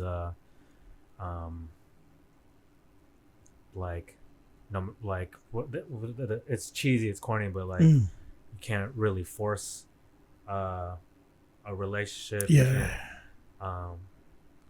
Have expectations like it's gonna work, and you gotta just let it happen if it's not meant to be. Unfortunately, humans, you can't. Even my wife, man, I kind of at a certain point I just kind of gave up trying to anyway, I tell her the same thing with me, man. You're not gonna change. I'm not Japanese. You're not American, and we just got to learn to live with those things. And it's just she's been taught a certain way, and I want to say so much. We've been taught different things, but we also get at a certain point schooling. We're taught also to expand your mind. They're not. Yeah. So they just kind of, again, like the judo is just it's like blinders, dude. Yeah. This is what my mom told me. So this is this for eternity. Yeah. Even if I'm 35 years old and I can't make my own choices and everything, man. So the heartbreak, was it a Japanese person or? Yeah. But I will say I like to tell people it was the last infinity stone I needed to experience in life. Yeah. It happened. Yeah. And it gave me a huge boost. Yeah. To what I want to do. And actually, so the heartbreak started a little before I started training in the kickboxing. Okay. And I was using kickboxing as a way to keep my mind off of it, and it was just after that breakup, I was like, I gotta do this, gotta do this, gotta show to myself that I could do things, because she'll never admit it, but she told me that I wasn't enough, and I was I had to prove to myself and to her that I was enough. Man, and let me get I've dated before I met my wife, man. I dated roughly 5 Japanese women, and they were all, the youngest is 28. Yeah. The 21-year-olds, they look so fun, but I'm not looking to be nobody's dad because they're a lot of maintenance, man. Yeah. And then of course being in Masawa, like actually the one I dated, I actually met the one that I dated in Masawa. I actually met her from a online dating site. I never went down to the. Nothing against it. Some people found their wives there. I met them. They're cool people. But my wife was a club girl down there. And by the time I met her, she was getting, they about 30, 34, 35. They start kind of, that life is just a circle jerk. Yeah. So they get out of there. And luckily, by the time she got there, I met my wife out of, if it wasn't for the dude cheating on her, we wouldn't have met, man. So like, things happen, man, and it's just and that's the way I live my life, man, is that things happen and flows. But I will say with your relationships, a lot of times what the issue is with the Japanese women here, and that's for guys listeners, come over here, you're gonna get with like a kind of older one or one that's like around about 27, 28. They're 27 to like 33. They're just ready to get married, man. They're just ready to like. That's all they're looking at, and especially the ones that got other Japanese friends that's already in San Diego and all the Navy places, and the Navy seen them marry a lot more Japanese than Air Force guys, and take them out there, and then so they talk to their friends and they see the fucking Instagram, which is a good thing, but all that thing is ruining a lot of relationships left and right. Yeah. People's thinking they think what they see on there is like real life. They don't see like. It's like nice right here. And off to the left, there's like a bunch of trash and fucking food boxes, and they're not living well. And and I told her like and we got into a thing. So I was like, hey man, don't put this online, especially when we're not here, like OPSEC type stuff. Don't put online that we're in Tokyo. Yeah. People know that's like whatever, how many hours away they could do whatever they're gonna do. And also she got in this thing where she was trying to compete with her friends. Like her friend will upload something with her kids, and I'm like, dude, stop doing that shit. Yeah. So they're everybody's immature at some point, man, but they're very like kind of immature, man. Yeah. Mentally. Yeah. Like they won't admit it too. Right. Like, what's weird to me is like, I guess, not weird, but they like put a lot of importance on their own reputation, but like but some of their actions 100%. Yeah, 100%. really Like back up their whole defense right. for their like you running your married to her, but the same stuff you're saying is the same stuff I do. We've been married 5 years now, and she's all like always like I tell her to say something to somebody. She got to think about what it's gonna do for her. Like this is like you're translating for me because I can't speak Japanese, which is a bad thing on my part. Like say what I'm telling you to say because it has to be said this way. Don't make it nice. Say it directly how I'm saying it.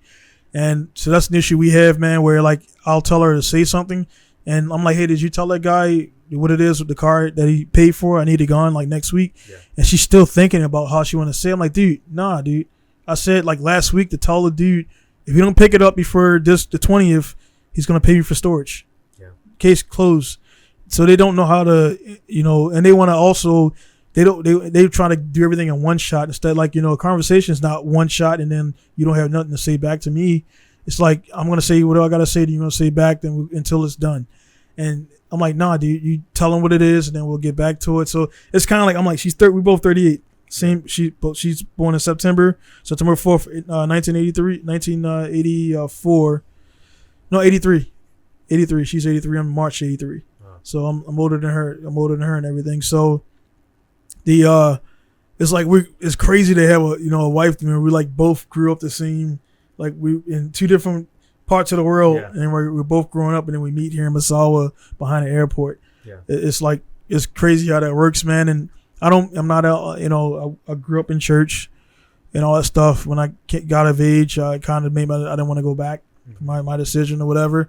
But definitely, man, fate, man. I've been to some I don't know, man. I've been to some cool situations, man, and things just kind of always seem to kind of like just fall together. Yeah. But at the same time, man, like I know, man, it's not like it just don't happen. It's like I work to put myself in multiple situations, and then like shit just meet this guy. You met the guy down there at the WitchCon. You guys have probably talked for life at the you met the club owner, and like something from the future probably will happen or whatever. He'll know you, and I know this guy Neil and blah blah blah, and give he's over. That's all. That's what I joined for. I didn't join it. I didn't care about airplanes. I joined to travel and to meet people. And it worked out, man. So, but yeah, man. Like I say, as far as the long winded on your breakup stuff, man. Like it that shit happens, man. I was in college when I had my first one, and I got over it and everything. The way I chose to get over it wasn't the best way because it created drama. Because I just went around and banged a bunch of chicks, and she found out about it, and she was actually trying to come back. I was like, "Well, you living with your ex-boyfriend, dude? What are we doing here, man?" Like, and then you're having sex with him.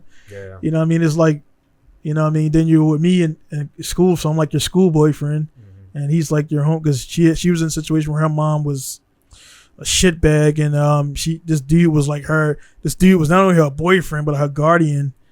And from like high school, and everything. She just had that crutch, and he was it. And I'm like, man, I don't want to be mixed up in this shit and everything, man. So yeah, that was. If you don't mind me asking, like, what brought you and your wife together? Like, what was the deciding factor that, It was, well, for me, it was I was dating.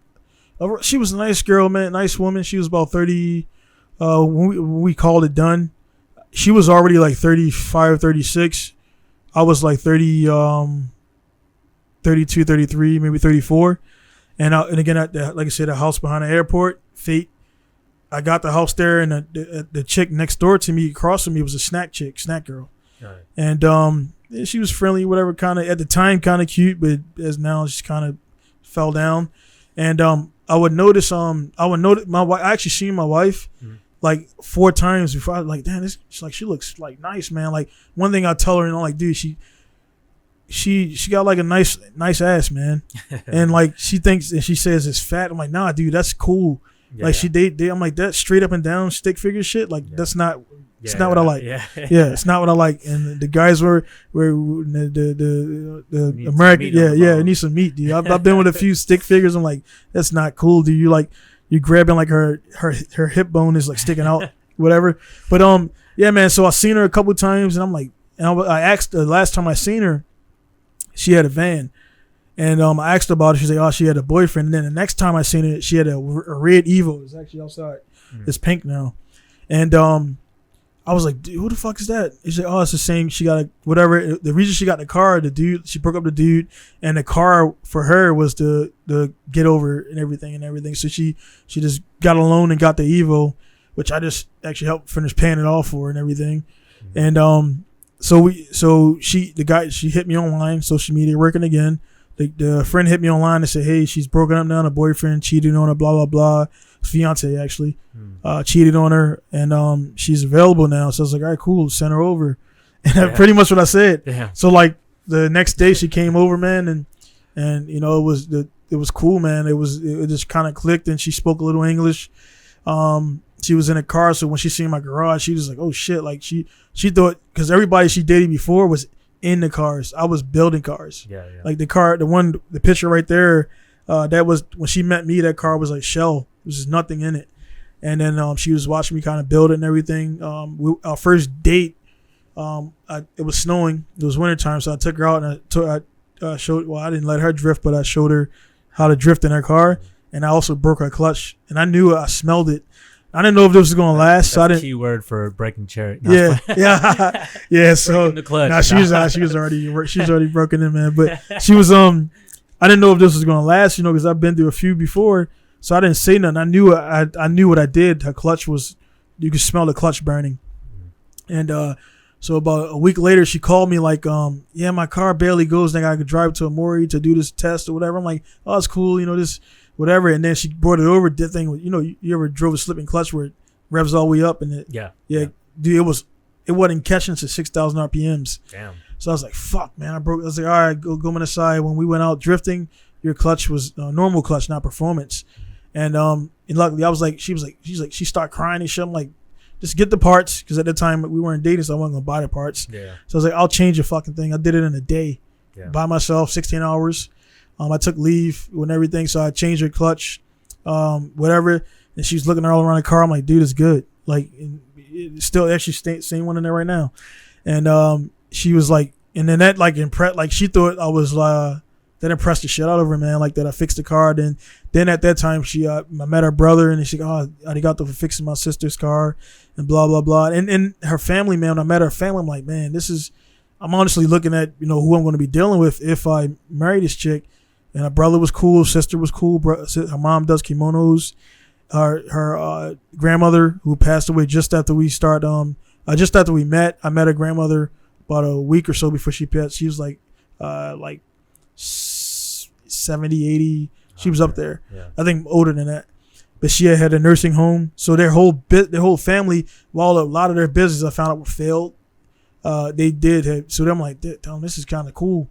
And her mom and brother co-signed for me to get in her first shop. So in a nutshell, none of this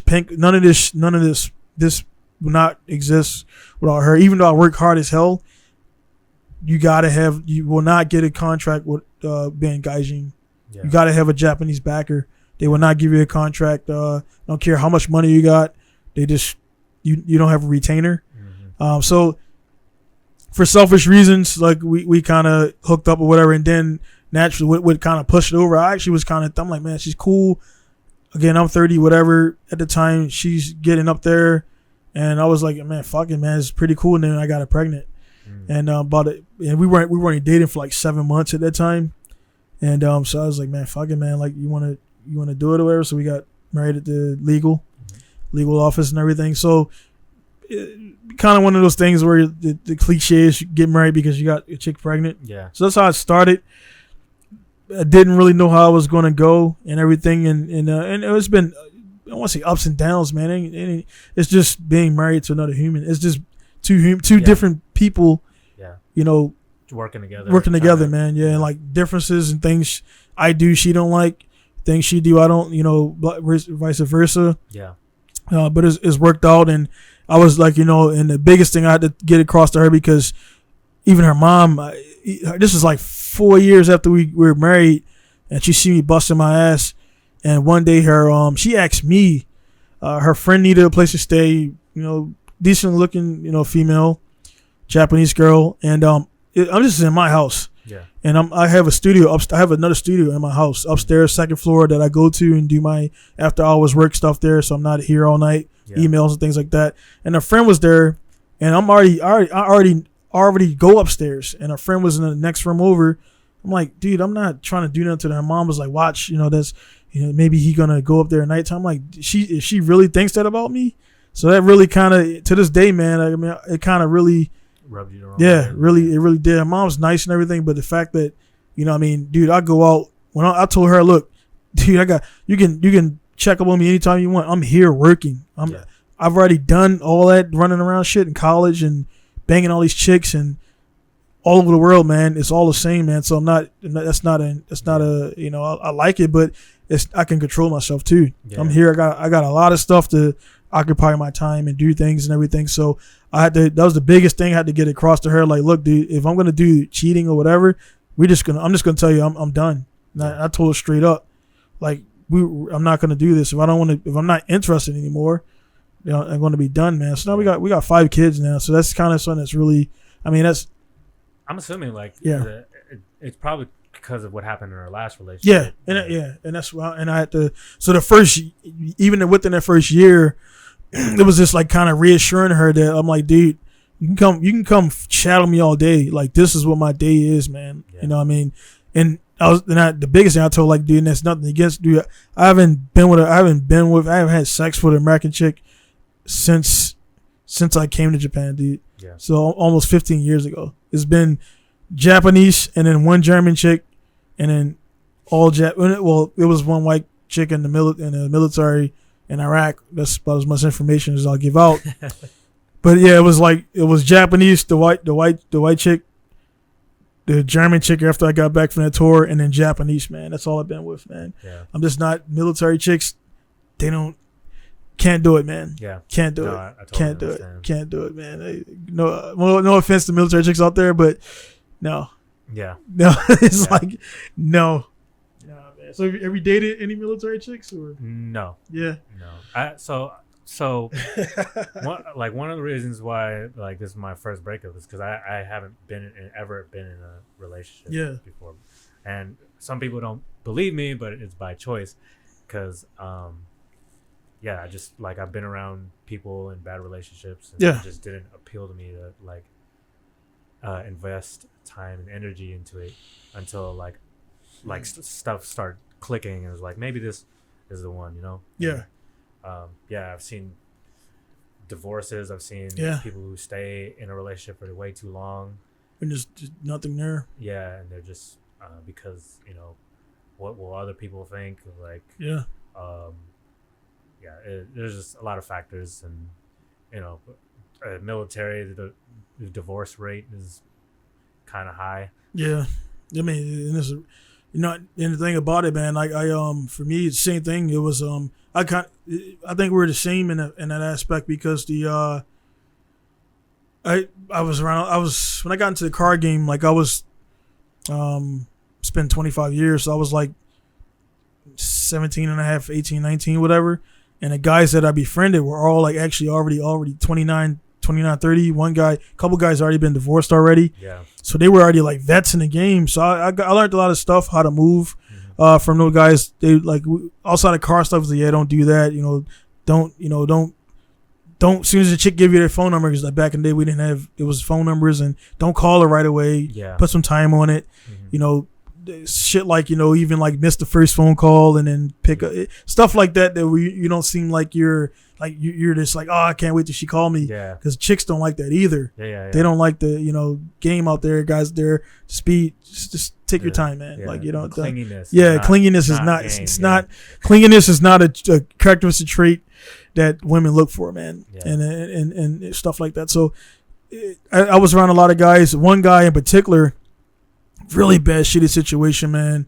And the wife, had some mental issues and stuff like that. And I don't want to say names and stuff like that. But when I first met them, I thought they were kind of seemed like they were going to be like the forever type of couple, man. And then when she started doing, she thought he was, he was with us, bro. Like, he was with us. And we kind of gave him shit because he had 2 kids at the time. Mm-hmm. So, hey, man, you need to go home with your kids, man. We single. We don't have a wife and kids. We can kind of be out here all night. Yeah. He would be with us, man, shooting the video and doing this and doing that and blah, blah, blah. And I'm like, bro, we were like, dude, like I don't think she's going to, from the stuff you guys taught me, I don't think she's going to be hanging out a long time. Sure enough, man, she started banging some other dude. And the other dude had more stability and everything. But then she got with him. This dude had a wife, and the whole thing where she thought he was going to leave his counterpart. She left her counterpart, and he's like, nah, dude, I'm going to stay with my wife. Yeah. So then she don't have nobody type of deal and everything. And then I seen that, and I was like, man. And then she blamed us. She named us like you was with him and this and this and blah, blah. I'm like, dude, he's a grown dude. We didn't force him by gun, held him up by gunpoint and make him come on. He wanted to be with us because you were like obviously annoying. And but at the same time, he made mistakes. She made mistakes. And and that's one of those things that people say the wife like runs the guy. Like, my wife doesn't run me, but at the same time, when you marry somebody, there's obligation. You can't be like, well, I'm gonna fuck off and go do all this. You gotta be halfway. And if I came home and she's out doing what she's doing, I'm definitely not having that shit. So I'm not gonna do that. And then like I'm not gonna give her ammo to say, oh well, you were doing this and doing that and everything. I'm gonna do what I gotta do. I gotta compete. I gotta run the shop. She knows that. She don't work, so she got a good life. You know what I'm saying? But at the same time, man, like you, man, I seen so much of that, man. Like shitty relationships, relationships with no boundaries or terms being set, and you just seen it like crumbling, and they were too close to it to see it, but everybody else like, that's not gonna last, man. That's not gonna last, man. So if you touch a little bit, man, because I definitely gotta get out of here. Okay. Because like you kind of brought up a point, man, then you glossed over it. Like what is the Japanese chick, man? Was she Americanized that you were dating, or she been with other Americans before? Yeah, I'd say. Yeah. So she said you said that she said like you weren't enough. So what was she looking for? Did she say or? So like, she want an officer. It's like that's what it sounds like. Someone who, got like a really like more stability and more like bright future. And I'm gonna say money. Like, right. Got money. Straight. Yeah. Like and financial security. And like we've talked about it and like we get along like great. That's why I thought it was like worth putting time and energy into because like we were able to talk about everything. Like everything we did was almost a good time. Like there were more good times than there were bad times. And like when I say like we were able to talk about everything, I was cool with her, having friends and everything. But I would tell her when I was jealous. I would tell her, like I need attention. Like this is like I'm not really cool with this situation. Right. And it just I don't know. It's just it was just like a time like a incident at the club and then like that's why I don't. I kind of because without even saying it, man, I've heard this story multiple times, and that's why I kind of when my wife, to kind of correlate the story, when my wife met, I liked her a lot initially because when I met her, she wasn't clingy. Everybody I dated before, man, like I'm like, before I even finished dialing their phone number, they already pick up like, what you want to hang out or whatever, like dude, like it was easy because I didn't have to work for nothing, man. I just like would call them, they come over and cook or whatever, and we have sex or whatever, and it was just like easy. Yeah. With her, she was snowboarding like at the time, and she was really active. So when we first dated, I was at the track, she was snowboarding. I wasn't really that first couple of months, you're not really invested in what is she doing because I was still kind of talking to other people too, dating. And then when I seen that she was like serious about it, then I'm like, all right, well, there's other people I was talking to, were insignificant. I start talking to her. But man, it's with that stuff, man, she did go out a couple more times after that downtown, and then she came back and she was like fucking wasted. And I hate hate is a strong word, but I really dislike being around drunk people, man. Yeah. Like, and because I don't drink at all, and I'm sober. I'm sober, and I get every action that you make and falling over and this and this, and I'm like, and I know Masawa, like dudes don't give a fuck here, man. They don't care. So I'm like, well, you were here. I know I don't go down there, but I know the area down there. So like, you were there, you were this and this.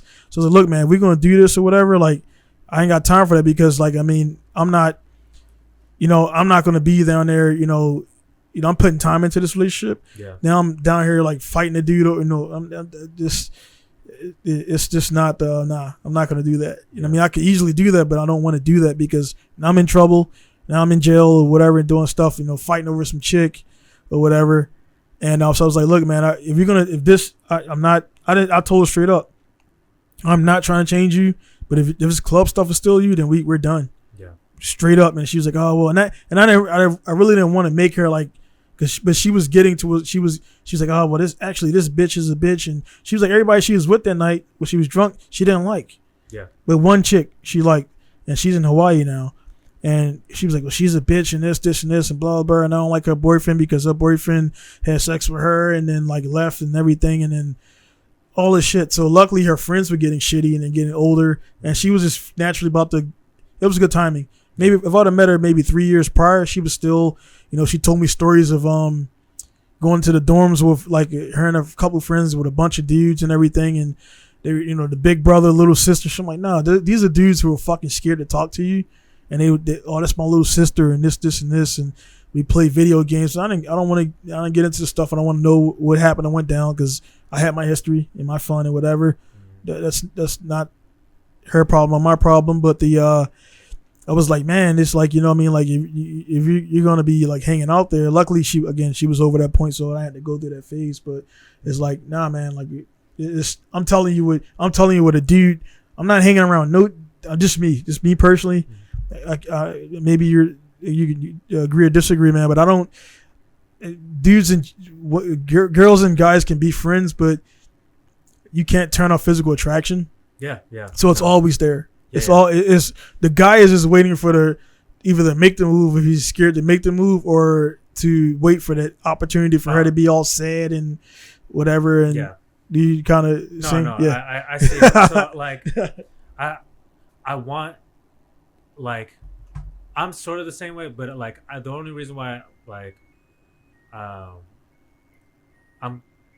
cool with it, like my girl having a guy friend, because I want to trust him. Like I'm like I want you to have like feel comfortable like with like people around, but it's the guys that I don't trust. Right.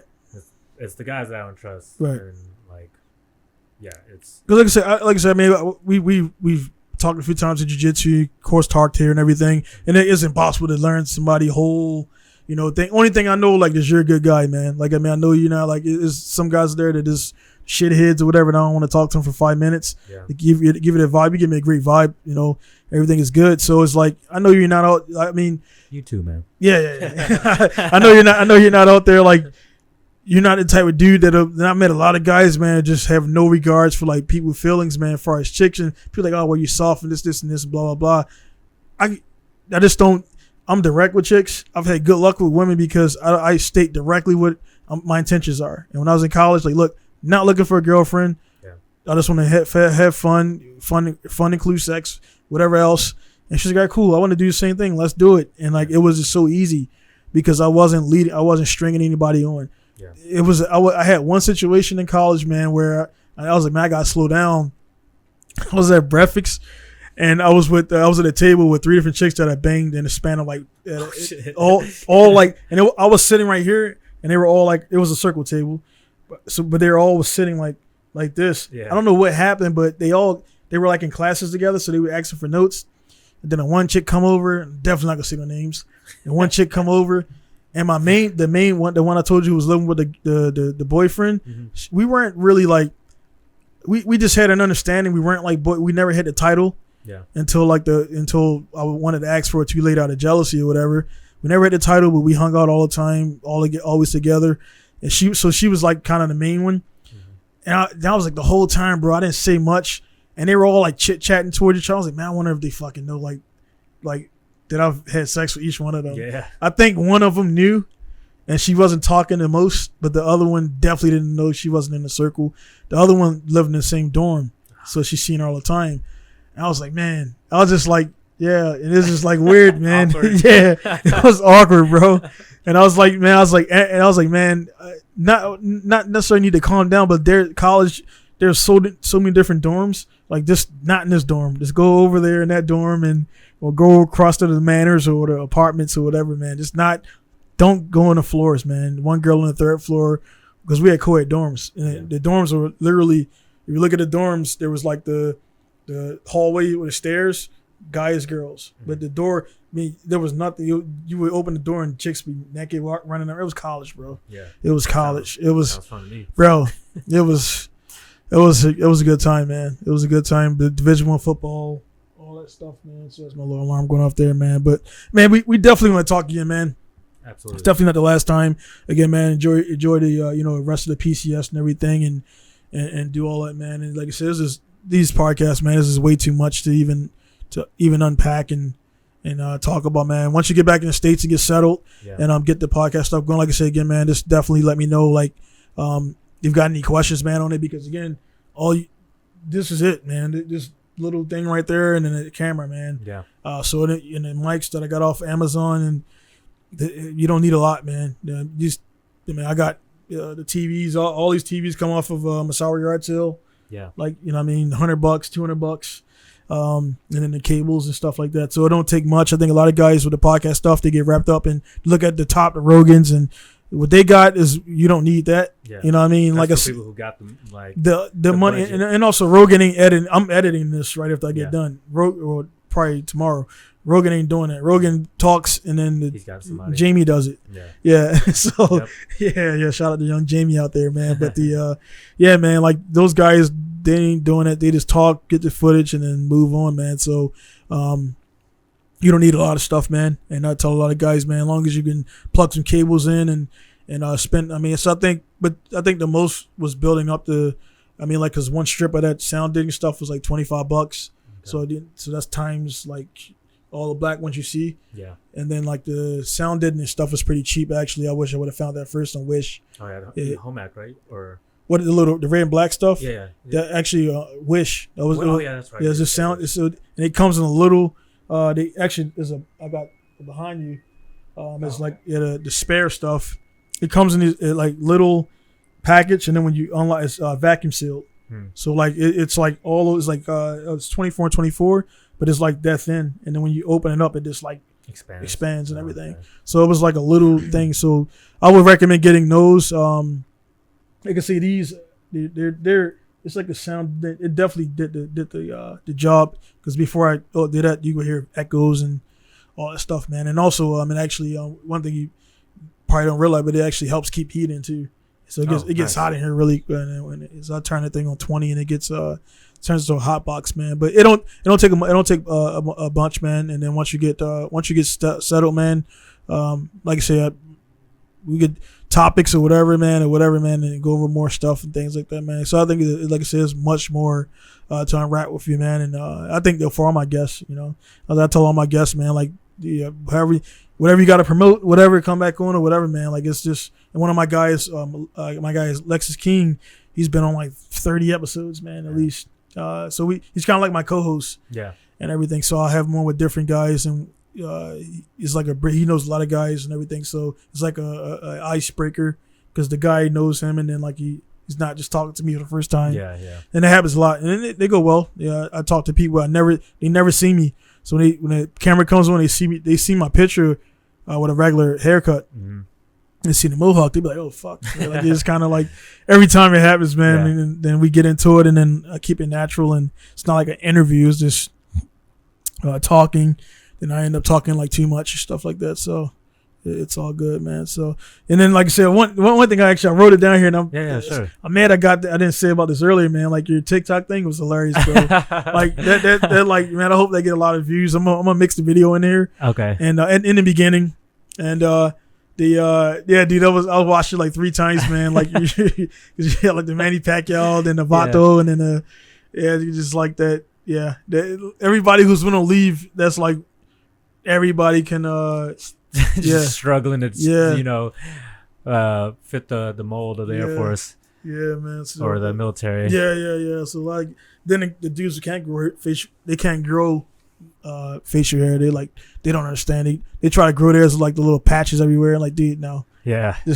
Don't do it, dude. Like, you can't. Like, we used to fuck with Frank, because Frank's I don't know if it's but Frank's never connects.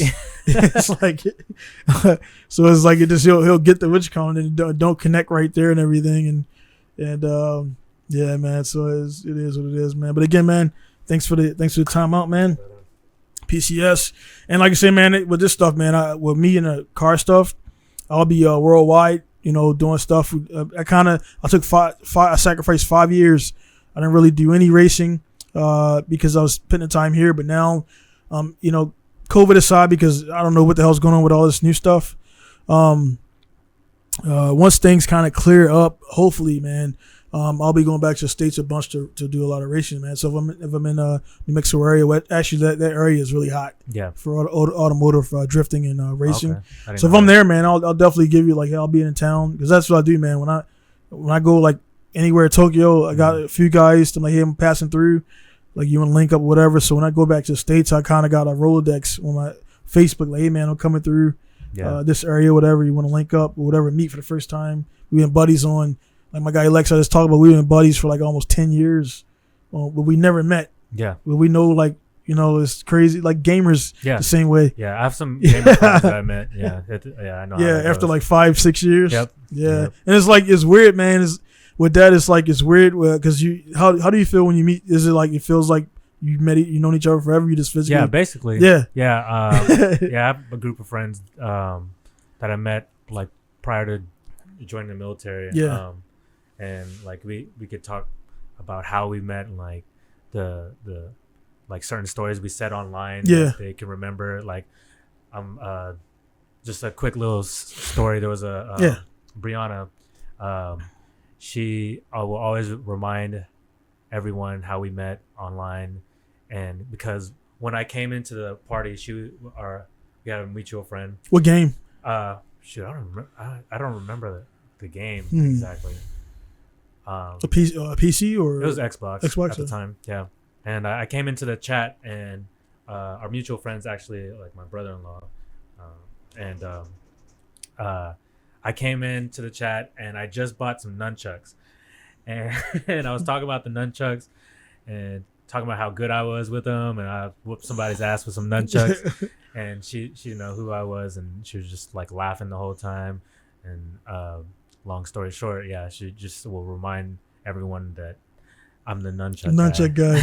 She's like fucking Bruce Lee, man. yeah, but we still keep in touch. Like she joined the Marines. Yeah, we before when we met, we weren't in the military at all, and then we both kind of went our ways. She give you shit about being in the Air Force? Yeah, for sure. Yeah, man. It's weird, man. Like, but they're all jealous. Yeah, we get treated better. Yeah, it's like and the fact that they think we got different MREs is funny, man. Like, nah, bro. They're made in Ohio, Cleveland, or whatever. Just change the color, but it's the same. We get the same MREs, man.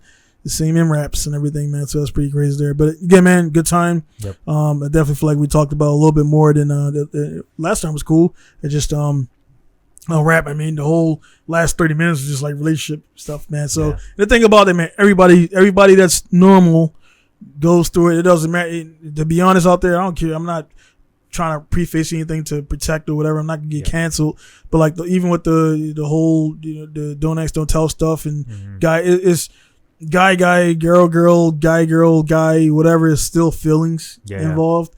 Same thing, man. A dude, if you with a dude and a dude cheats on a dude with another dude, like you're gonna feel heartbroken. So it's like whatever. Yeah. Same thing. So they can apply to everybody, not just heterosexual type stuff, whatever. I'm not here to do what you want to do, whatever. Yeah. You know what I mean? Just don't push it on you. My only thing about that whole stuff I will say is young kids, man, leave them alone until they turn 18 and let them do their thing.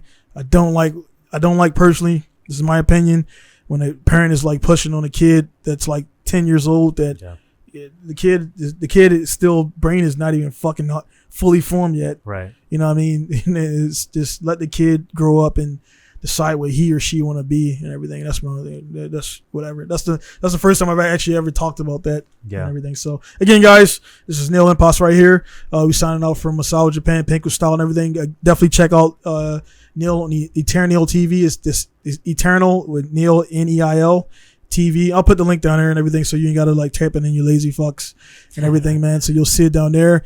And again, man, guys, if you're interested in being on a podcast, I said before many times, this is 130. This is the 132 episodes, and I've only had one guy, 132 episodes, hit me up to be a guest on there, man. So I don't fluff these numbers and try to make myself seem more important. It's just the things are growing. Even if you go back and look back at how hot Rogan is now, you go back and look at the early ones. Nobody's going to go all the way back to, because I went back to see the early ones are like maybe over 200K. Yeah, maybe. Yeah, and his goddamn clips get. I'm like, fuck, man, his clips get 3-4 million views on the clips. Yeah, not the fucking full podcast, the clips. Mm-hmm. So it's like, man, you know what I mean? But that's evolution. You listen to Rogan. I always use him as a good example because don't know the guy personally, but you can't do that many podcasts and lie that many times. He is who he is on there, because if he was a liar or whatever, you'd be able to, you said on 55 this and now you're saying this and stuff like that. And so I use him because he's one of the most polished guys, and naturally the martial arts, he's in the cars and stuff like that. And he's a good example. If you're doing this podcast stuff, you definitely want to patent yourself after. You don't want to, honestly, if you're going to get into boxing, you're going to look at Pacquiao, Floyd, Mayweather, Tyson. Mm-hmm. You're not going to look at a guy who's a C-level fighter. Not that he's not good, but he's not a good example of where you want to be. Right. You know what I mean? Nobody want to be in the C-level, want to be A-level and everything. So little bit of wisdom right there going out there. Again, guys, do what you got to do to get rid of this COVID countermeasures, whatever. I got safe out there. Wear your mask. Yeah, because Massawa apparently is the link my wife sent me. Massawa is the epicenter now of Corona now and shit, whatever. But yeah, guys, email Pinkustyle podcast pinkustyle.com, and any questions there, any things like that, and we can get it done. So again, this is the first one of the year. Happy New Year. Yeah, Happy New Year's. Akimashite omedetou gozaimasu to my Japanese listeners, which I don't think is any, because the analytics say there's none. So yeah, man, see you guys later. Again, it's gonna be Dai signing out, Neil, and see you guys later. Peace.